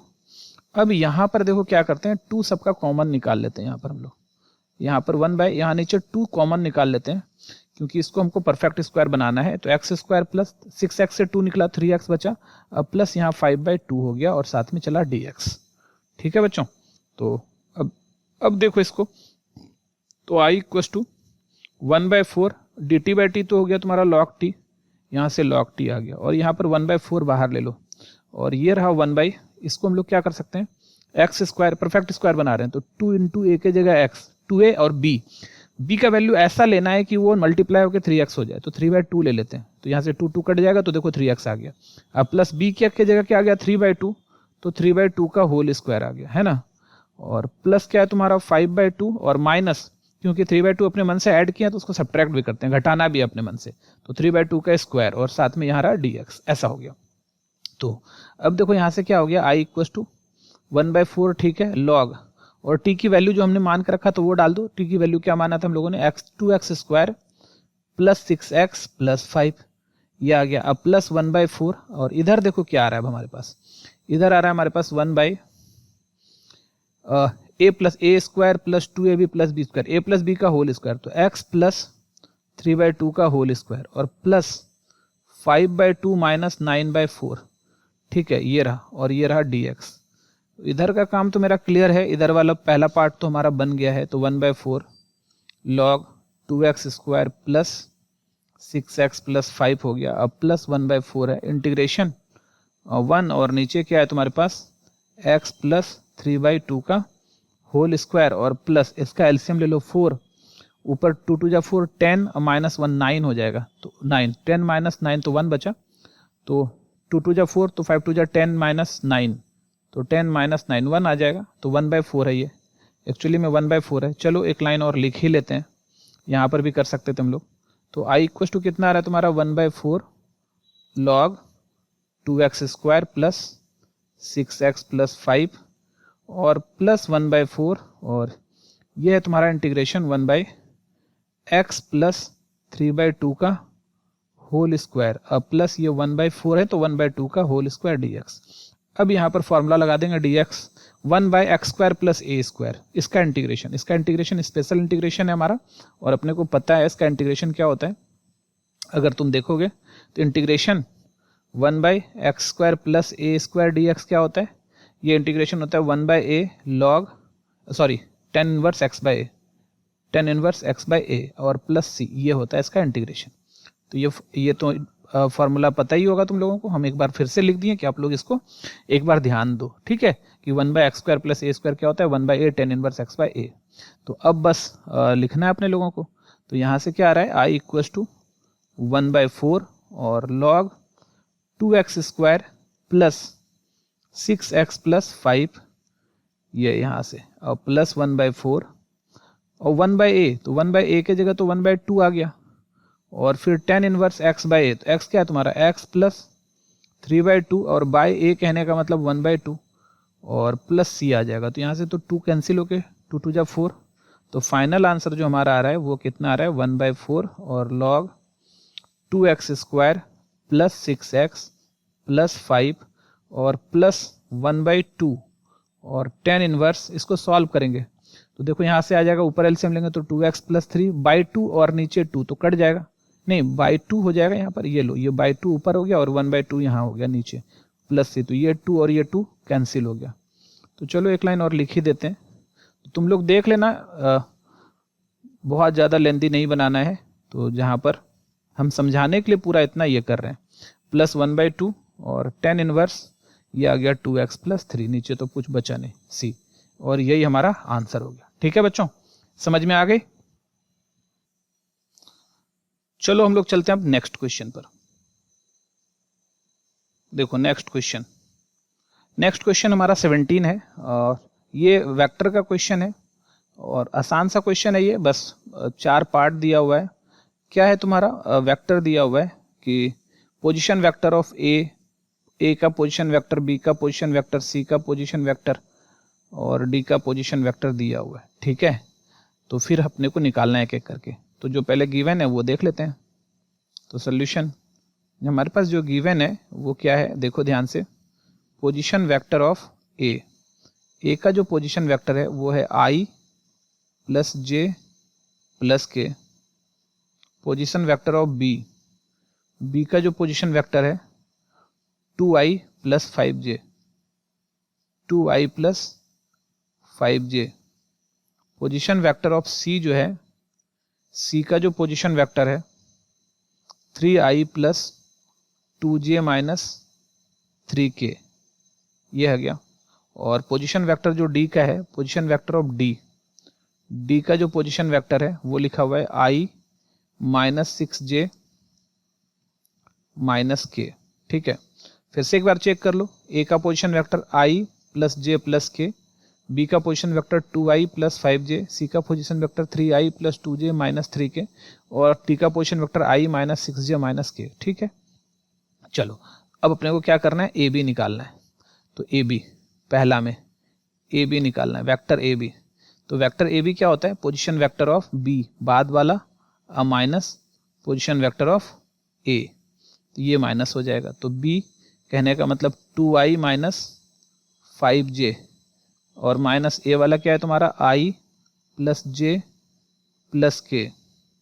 ठीक है, तो 2i - i तो i बच गया, प्लस 5j - j तो प्लस 4j बच गया और माइनस k बच गया। ये रहा तुम्हारा, ये पोजीशन वेक्टर ए बी का आ गया। अब इसी का पोजीशन वेक्टर ए बी के बाद सी डी निकालना था, तो पोजीशन वेक्टर सी डी निकालना है अपने को। तो position vector of D minus position vector of C, तो डी देखो क्या है हमारे पास i - 6j - k और माइनस सी का पोजीशन वेक्टर देखो क्या है तुम्हारे पास, सी का पोजीशन वेक्टर है 3i, यहाँ पर है 3i + 2j - 3k, बस प्लस माइनस है यहाँ पर। तो यहाँ से क्या हो गया, i - 3i - 2i आ गया, -6j अब माइनस प्लस -2j, तो -6 - 2 -8j माइनस के माइनस माइनस प्लस 3k तो प्लस 2k है ना, -k + 3k तो प्लस 2k। तो ये सी डी का ये आ गया हमारा आंसर और इसका हमारा ये आ गया। तो हमारा ए बी और सी डी, जो पहला क्वेश्चन था ए बी और सी डी, अपने को ए बी वेक्टर चाहिए था तो हम लोगों ने ए बी वेक्टर निकाल लिया, सी डी। दूसरे में दोनों का मैग्नीट्यूड निकालना है, दूसरे में दोनों का क्या करना है, मैग्नीट्यूड निकालना है। तो चलो क्वेश्चन नंबर इसका दूसरा देख लेते हैं। तो दूसरे में मैग्नीट्यूड निकालना है, तो magnitude A B equal to magnitude A B कितना है हमारे पास, आई प्लस 4j माइनस के, ठीक है। इसका मतलब हो गया रूट अंडर 1 का स्क्वायर, 4 का स्क्वायर और -1 का स्क्वायर। तो कितना आ रहा है तुम्हारा ये 1 प्लस 16 प्लस 1, ठीक है, 16 प्लस 1 तो 16, 1 17, 1 18, तो ये रूट 18 आ गया, रूट 18, ठीक है। तो रूट 18 को क्या लिख सकते हैं, 3 इंटू 3 इंटू 2, ठीक है। तो इसको 3 रूट 2 कर सकते हैं, 3 रूट 2, ये हमारा आ गया ए बी का। और एंड हमको सी डी निकालना है, सी डी का मैग्नीट्यूड। तो सी डी क्या है हमारे पास, -2i माइनस 8j और प्लस 2k, ऐसा है। तो ये क्या आ जाएगा, रूट अंडर 2 का स्क्वायर माइनस 2 का स्क्वायर प्लस -8 का स्क्वायर प्लस 2 का स्क्वायर। तो और ये कितना आ रहा है हमारा, रूट अंडर 4 प्लस 64 प्लस 4, और ये कितना आ रहा है हमारा 72, है ना। तो 72 को तोड़ लो जितना तोड़ सकते हो, 6 6 36 होता है ना, 6 6 36 इंटू 2, तो ये हो गया 6 रूट 2। तो हमारा ए बी आया 3 रूट 2 और सी डी आया 6 रूट 2। तो ये हो गया हमारा दूसरा, इसका जो दूसरा था वो दूसरा पार्ट, ये दूसरा पार्ट है हमारा, ठीक है। ये दूसरा पार्ट हमारा बन गया, ये हमारा आंसर, एक ये आंसर है हमारा और एक ये आंसर है हमारा, ये दूसरा हो गया। चलो तीसरा क्या करना है, तीसरा में देखो क्या करना है, A B dot C D करना है, A B dot C D करना है, ठीक है। तो तीसरा पार्ट देखते हैं इसका हम लोग, अब तीसरा देखते हैं। तीसरा A B dot C D, तो देखो ए बी वैक्टर यहां लिखा हुआ है, क्या है तुम्हारे पास, आई प्लस 4j माइनस के और डॉट, और सी डी क्या है तुम्हारा, -2i minus 8j plus 2k। तो ये हो गया। तो अब इसको मल्टीप्लाई कर दो ना, तो i वाला का कोफिशिएंट i वाले के साथ, तो 1 इंटू -2, तो -2 हो गया, प्लस माइनस माइनस 4 8 जा 32, ये हमारा 32 आ गया, ठीक है। फिर माइनस प्लस माइनस, ये 1 इंटू 2 तो 2, तो -2 आ गया, ठीक है। तो कितना आ गया पूरा से, A B dot C D, A B dot C D तो आ गया तुम्हारा ये डॉट प्रोडक्ट है तो 32, 34, 36, -36 आ रहा है। इसकी वैल्यू कितनी आ गई, -36, ठीक है बच्चों, ये हमारा आंसर आ गया -36। ये थर्ड था हमारा। अब फोर्थ में देखो क्या कर रहा है, क्रॉस प्रोडक्ट निकालना है। क्या करना है, क्रॉस प्रोडक्ट निकालना है। तो चलो क्रॉस प्रोडक्ट निकालते हैं हम लोग अब। तो फोर्थ नंबर देखो यहाँ पर, फोर्थ नंबर क्या है तुम्हारा, A B cross C D. तो हमारा क्या हो रहा है, I plus 4j minus K cross -2i minus 8j plus 2k, ऐसा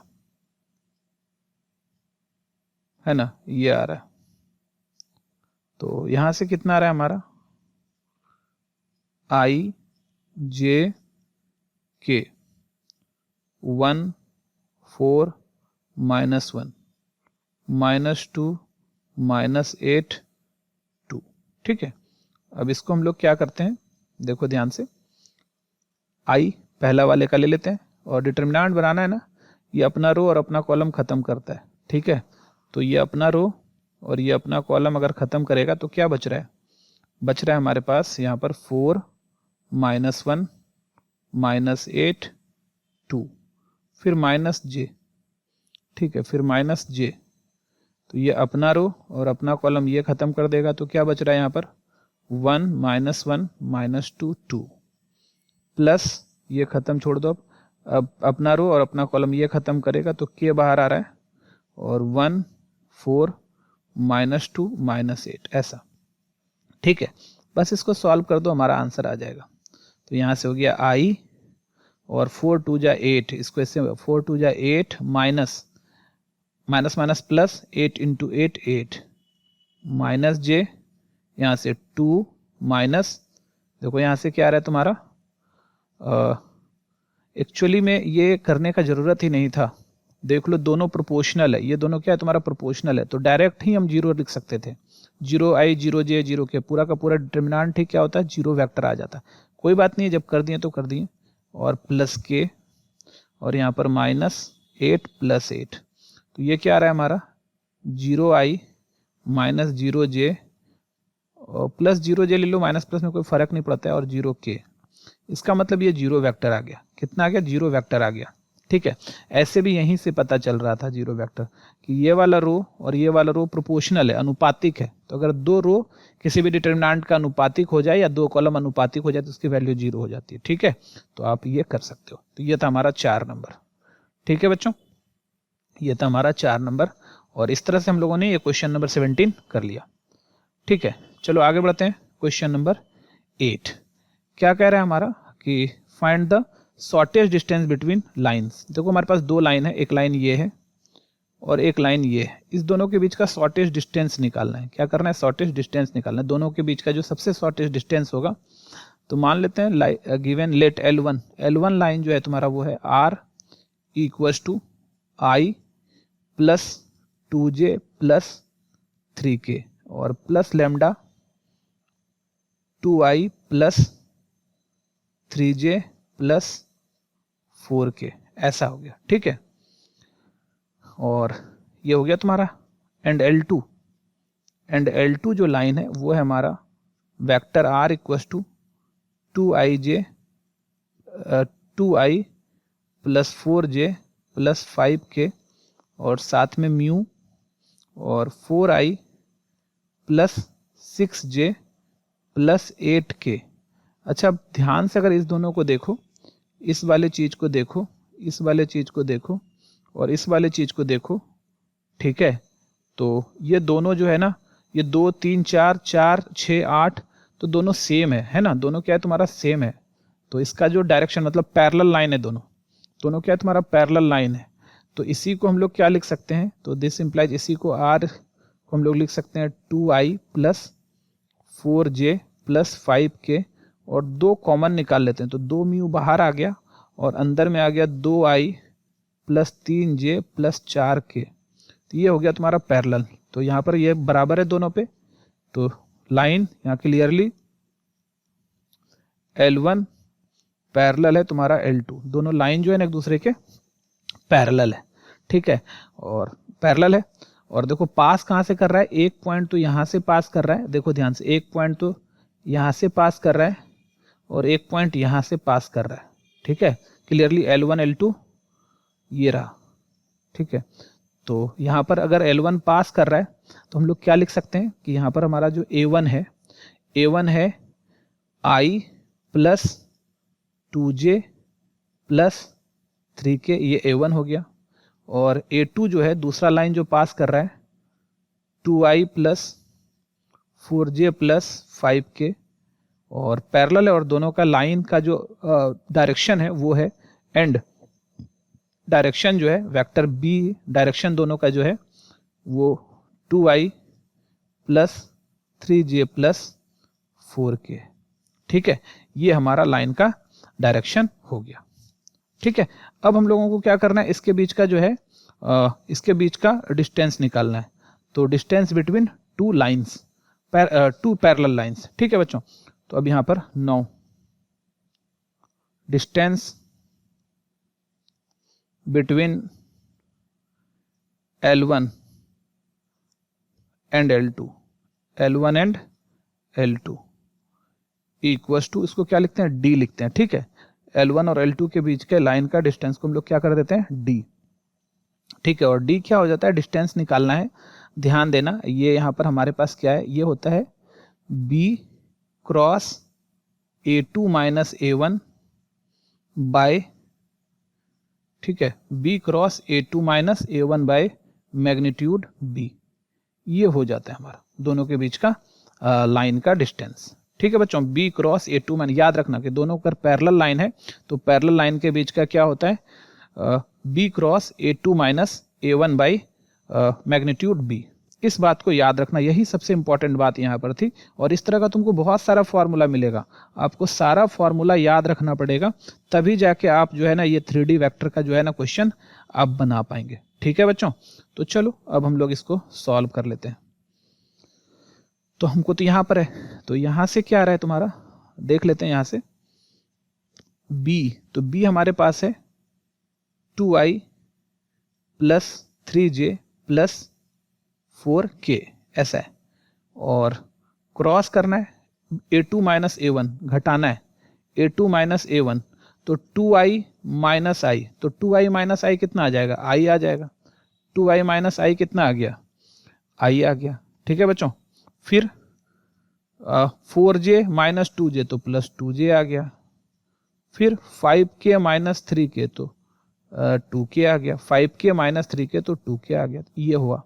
और नीचे रूट अंडर b कितना है हमारा, का मैग्नीट्यूड है ना, तो मैग्नीट्यूड है, तो magnitude 2i plus 3j plus 4k हो रहा है हमारा। ठीक है, इस टाइप से।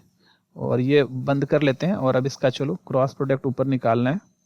तो ऑब्वियसली क्रॉस प्रोडक्ट में आपको डिटर्मिनेंट निकालना होता है, तो निकालते हैं डिटर्मिनेंट i j k। ठीक है, i j k, और यहाँ पर है तुम्हारा 2 3 4, और यहाँ तुम्हारा 1 2 2 बाय इसका डिटर्मिनेंट ले लो, और नीचे रूट अंडर 2 का स्क्वायर 3 का स्क्वायर और 4 का स्क्वायर कर लिए। ठीक है, इसको सॉल्व करना है, हमारा आंसर आ जाएगा। तो देखो करते हैं जल्दी से सॉल्व इसको हम लोग। अब पहला तो i चल रहा है, i, और ये रो और ये कॉलम खत्म, 3 2 जा 6, 6 माइनस 8 तो 6 माइनस 8, माइनस j, ये अपना रो और अपना कॉलम खत्म, 2 2 जा 4 माइनस 4, 4 माइनस 4। ठीक है, और प्लस के यहाँ से ये कॉलम खत्म, ये रो खत्म, 4 माइनस 3 तो 4 माइनस 3। ठीक है, और बाई नीचे देखो क्या आ रहा है तुम्हारा, रूट अंडर 4 प्लस 9 प्लस 16। ठीक है, 4 प्लस 9 प्लस 16। और अब यहाँ पे देखो क्या आ रहा है, ऊपर में जो है, ऊपर में आ रहा है माइनस 2i माइनस 0j और प्लस k, ये आ गया। और रूट अंडर नीचे देखो कितना आ रहा है तुम्हारा, सबका मैग्नीट्यूड निकालना है ना, रूट अंडर 16 4 20 29 आ रहा है यहाँ। ठीक है, और ऊपर का अब हम लोग क्या करते हैं, इसका मैग्नीट्यूड निकालें, तो रूट अंडर माइनस 2 का स्क्वायर, 0 का स्क्वायर 0 होगा, और 1 का स्क्वायर, अब बाय रूट अंडर 29, तो ये कितना आ रहा है 4 1 5, रूट 5 बाय रूट 29। तो फाइनली ऐसे बोल सकते हैं 5/29, रूट अंडर 5/29, और यही हमारा आंसर हो गया। ठीक है बच्चों, तो चलो अब अगले क्वेश्चन पर चलते हैं। देखो ये 19th क्वेश्चन है, आखिरी 19वां क्वेश्चन है मॉडल सेट का, और बोल रहा है solve the LPP graphically solve करना है अपने को, और मैक्सिमम करना है, ये हमारा कॉन्स्टेंट्स है। ठीक है, तो चलो सॉल्व करते हैं इसको। तो सॉल्यूशन गिवन क्या है हमारे पास, गिवन कॉन्स्टेंट्स आर क्या क्या हमारा कॉन्स्टेंट्स है, x plus Y less than equal to 4 number 1, x minus Y less than equal to 2 number 2, और X Y greater than equal to 0 number 3। तो इसको दो हिस्सों में ले सकते हैं हम लोग, x greater than equal to 0 number 3 और y greater than equal to 0 number 4, ये हो गया। एंड हमको जो मैक्सिमाइज करना है, and we have to maximise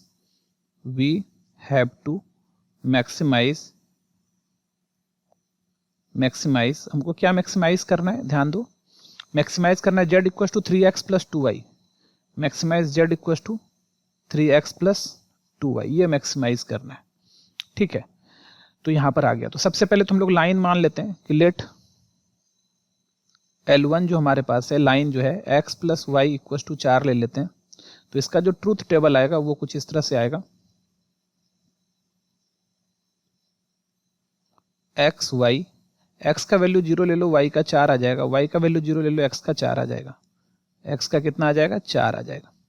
L2 दूसरा लाइन क्या है हमारे पास, x minus Y equal to 2 है, तो x minus Y equal to 2 है, तो इसका अगर हम लोग ट्रूथ टेबल निकालेंगे तो x y आए, x का वैल्यू 0 ले लो, तो x का वैल्यू 0 ले लो, y का वैल्यू -2 आ जाएगा, और y का वैल्यू 0 ले लो तो x का वैल्यू 2 आ जाएगा, ऐसा आ गया। और ये जो तुम्हारा L3 है, हमारा तीसरा जो लाइन है, x इक्व टू 0 है, ये तो y एक्सिस है, ये क्या है तुम्हारा y axis, x equal to 0 y axis, और L4 जो है y इक्व टू 0 है, ये x एक्सिस है। तो ये हमने जितना लाइन बनना था सब हम लोगों ने ले लिया। चलो अब ग्राफ खींच के देखते हैं, तो इसका ग्राफ कैसा बनेगा वो देखो, क्योंकि नेगेटिव में कुछ है नहीं तो हम लोग सारा का सारा ग्राफ पॉजिटिव साइड ही ले रहे हैं। ये हमारा 0 है, और 1 2 3 4 5 6 x है, और ये क्या हमारा x डैश है, ये -1 है, ये -1 है, ये हमारा 1 2 3 4 और ये रहा 5, ठीक है। तो अब देखो यहाँ से पूरा हम लोग क्या करते हैं, देखो ध्यान से, अब सारा का सारा लाइन मिला देते हैं हम लोग यहाँ से, तो हमारा जो लाइन होगा, क्योंकि देखो हमारे पास जो है ना पहले से जो लाइन है वो less than equal to greater less than equal to है, यहाँ पर less than equal to greater than equal to, तो हमारा जो लाइन होगा ना वो सॉलिड लाइन होगा। अगर ये सिर्फ लेस देन या ग्रेटर देन होता, सिर्फ लेस देन होता या सिर्फ ग्रेटर देन होता तो ब्रोकन लाइन, टूटा टूटा लाइन खींचते। तो अभी पहला 0 4 है, तो 0 4 ये रहा हमारा 0 4, ये रहा हमारा 0 4, और फिर क्या है तुम्हारा 4 0 है, 4 0 ये रहा हमारा, ये रहा हमारा 4 0 4 0। तो आप इस लाइन को मिला दो, तो ये हमारा पहला लाइन आ गया। आप लोग स्केल से अच्छे से मिलाना, L1, ये पहला लाइन आ गया L1। दूसरा लाइन क्या है हमारा, x का वैल्यू 0, y का -2, y का -2, यहाँ पे हमको और बढ़ाना था, नीचे भी है, x का वैल्यू 0, y का वैल्यू -2, तो यहाँ पर ये y डैश है, ये ऊपर y है, तो ये रहा हमारा 0 -2 0 -2, ठीक है, ऐसा रहा। और यहाँ और दूसरा है 2 0 मेरा यहाँ रहा, ये हमारा 2 0 है। तो अब इस लाइन को मिलाते हैं इधर, ठीक है, ये रहा, ये हमारा लाइन हो गया L2, दूसरा लाइन आया ये, ठीक है बच्चों, L2 आ गया। तो अब चेक करना है कि हमारा जो है ना इसमें फिजिबल रीजन कौन सा है, सॉल्यूशन रीजन कौन सा है। तो सारा, और L3 तो y एक्सिस है हमारा, ये y एक्सिस जो है ये L3 है, और x एक्सिस जो है ये हमारा L4 है, ठीक है। तो सबसे पहले क्या करना है, जैसे कि तुम्हारा L1 है, देखो यहाँ पर 1 में L1 लाइन, यहाँ से L1 आया था, ये वाला लाइन था हमारा L1 का, ये वाला हमारा लाइन था L2 का, ये था हमारा L3 का, और ये था हमारा L4 का। तो ऐसा सोचना है, उसको लिखना नहीं है, ये बस तुमको समझाने के लिए हम लिख रहे हैं यहाँ पर। तो क्या करना है, 0 0 पॉइंट साफ पता चल रहा है, L1 यहाँ से आया, ये वाला लाइन L1 है, तो L1 के नीचे में एक पॉइंट है हमारा 0 0, ठीक है। तो 0 0 को अगर हम लोग कहाँ रखते हैं, 1 में रखते हैं, 0 0 को 1 में रखते हैं, तो यहाँ रखो 0, यहाँ रखो 0, तो 0 + 0 कितना आया, 0 लेस देन इक्वल टू 4, सही बात है। तो 0 + 0 क्या आया, 0, जो कि 4 से छोटा है। इसका मतलब हमने क्या किया, L1 का नीचे का पॉइंट रखा और इसको सेटिस्फाई कर दिया। इसका मतलब क्या हो गया कि L1 का निचला हिस्सा हमारा जो है वो रिप्रेजेंट कर रहा है। इसका मतलब क्या हो रहा है यहाँ पर, कि लिख सकते हो यहाँ पर कि हेयर क्या है तुम्हारे पास, पहला जो है तुम्हारा x + y less than equal to 4, x + y less than equal to 4 represent lower half plane of L1, lower half plane of L1, ठीक है, क्योंकि यहाँ पर हम लोगों ने L1 के नीचे रखा। फिर x - y less than equal to 2, x - y ये लेस देन इक्वल टू क्या है तुम्हारा 2 है ना। तो अभी हम ना 0 0 यहाँ पर रख देते हैं। ये देखो इसका ऊपर वाला हिस्सा है, ये L2 का ऊपर वाला हिस्सा है, ये यहाँ 0 0 ऊपर है, रखते हैं इसमें हम लोग। तो 0 0 रखते हैं, तो 0 - 0 0, 0 क्या होता है, 2 से छोटा ही होता है। 0 क्या होता है, 0 से छोटा, सही बात है। तो इसका मतलब ये पॉइंट सेटिस्फाई कर दिया। तो L2 के ऊपर वाला हिस्सा जो है मेरा इसका ये वाला लाइन रिप्रेजेंट कर रहा है। ये लाइन क्या रिप्रेजेंट कर रहा है? Represent upper half plane of L2, L2 का अपर हाफ प्लेन, और x greater than 0 and y greater than equal to 0, ये रिप्रेजेंट करता है फर्स्ट क्वाड्रेंट। हमेशा x ग्रेटर देन 0 मतलब y एक्सिस का राइट साइड, और y ग्रेटर देन 0 का मतलब x एक्सिस के ऊपर साइड, है ना, upper side. Represent first quadrant, ये फर्स्ट क्वाड्रेंट को रिप्रेजेंट कर रहा है। ठीक है, तो फर्स्ट क्वाड्रेंट को रिप्रेजेंट कर रहा है, इसका मतलब जो हमारा फिजिबल रीजन आया वो ये वाला रीजन जो हमारा है, ये पूरा का पूरा फिजिबल रीजन है। ठीक है, और ये फिजिबल रीजन कैसा है? बॉन्डेड फिजिबल रीजन है। तो इसका कॉर्नर पॉइंट अगर लिखना चाहो तो देखो, ये वाला कॉर्नर पॉइंट तो 2 0 पता चल ही गया, ये वाला तो हमारा 0 0 है ही, ये है ही। अब अपने को ये कॉर्नर पॉइंट चाहिए, तो ये कॉर्नर पॉइंट को L1 और L2 को सॉल्व करो। तो देखो, from L1 and L2 solve करना है। तो L1 क्या था हमारा? x plus Y equal to 4 और x minus Y equal to 2। ये इसको सॉल्व कर लेते हैं, यहाँ से ये तो कैंसिल हो जाएगा। तो 2x इक्वल टू 6, x का वैल्यू 3, और यहाँ पर x plus Y equal to 4 चल रहा था, तो x की जगह 3 प्लस वाई इक्वल टू 4, तो यहाँ से y का वैल्यू कितना आ गया? 1। ठीक है, इसका मतलब एक्स वाई का जो वैल्यू आ रहा है वो कितना आ रहा है? 3 और 1 आ रहा है। एक्स वाई का वैल्यू 3 और 1, तो ये हमारा 3 और 1 आ गया। ठीक है, तो अभी हम कॉर्नर पॉइंट भी सारा लिख दिए हम लोग, तो यहाँ पर लिख सकते हैं द शेडेड रीजन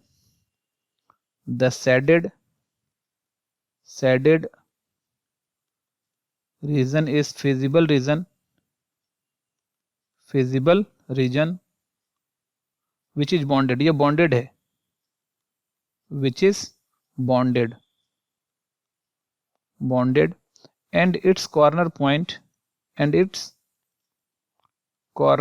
are क्या क्या है कॉर्नर पॉइंट? जो यहां से देखते चलो, 3 1 तो लास्ट में ले लेंगे। पहला तो 0 0 आया, 0 0, फिर दूसरा क्या दिख रहा है यहाँ पर? 2 0, दूसरा है हमारे पास 2 0 2 0, फिर कितना आया? 3 1, और फिर ऊपर में कितना है? 0 4। ठीक है, ये अब हम लोग यहाँ पर कर लेते हैं कि कॉर्नर पॉइंट्स और objective function z equal to क्या था हमारे पास? z इक्वल टू हमारे पास है 3x प्लस 2y, तो सबका वैल्यू निकाल देते हैं जहां से मैक्सिमम आएगा। तो यहाँ पर 0 0 रखो, तो z इक्वल टू कितना आया? 3 इंटू 0 प्लस 2 इंटू 0, तो 0 आ गया। फिर क्या हमारा? 2 0, तो z equal to 3 into 2 plus 2 into 0, तो 6 आ गया। फिर क्या है तुम्हारे पास? 3 1 है, तो z equal to 3 into 3 plus 2 into 1, तो 9 प्लस 2 कितना आ गया? 11 आ गया। और फिर क्या है? 0 4 है, तो z इक्वल टू 3 इंटू 0 और 2 इंटू 4, तो 4 2 जा कितना आ गया? 8 आ गया। तो मैक्सिमम जो दिख रहा है हमको ना, मैक्सिमम जो दिख रहा है यहाँ से देखो, ये वाला, ये मैक्सिमम आ गया, 11 मैक्सिमम हो गया। तो मैक्सिमम वैल्यू ऑफ z, तो maximum value of z equal to 11 at कहाँ पर? 3 1 पर। ठीक है बच्चों, और यही हमारा आंसर हो गया। ठीक है, तो ये था हमारा एलपी, ये भी तुम्हारा 5 मार्क्स का क्वेश्चन था, और इस तरह से हम लोगों ने आज 19 का 19 क्वेश्चन पूरा का पूरा हम लोगों ने सॉल्व कर लिया। ठीक है बच्चों, तो आज के लिए इतना ही। हम लोग जो है अगले वीडियो में जो है नेक्स्ट जो हमारा जो मॉडल पेपर है वो हम लोग सॉल्व करेंगे। ठीक है बच्चों, तब तक के लिए बाय।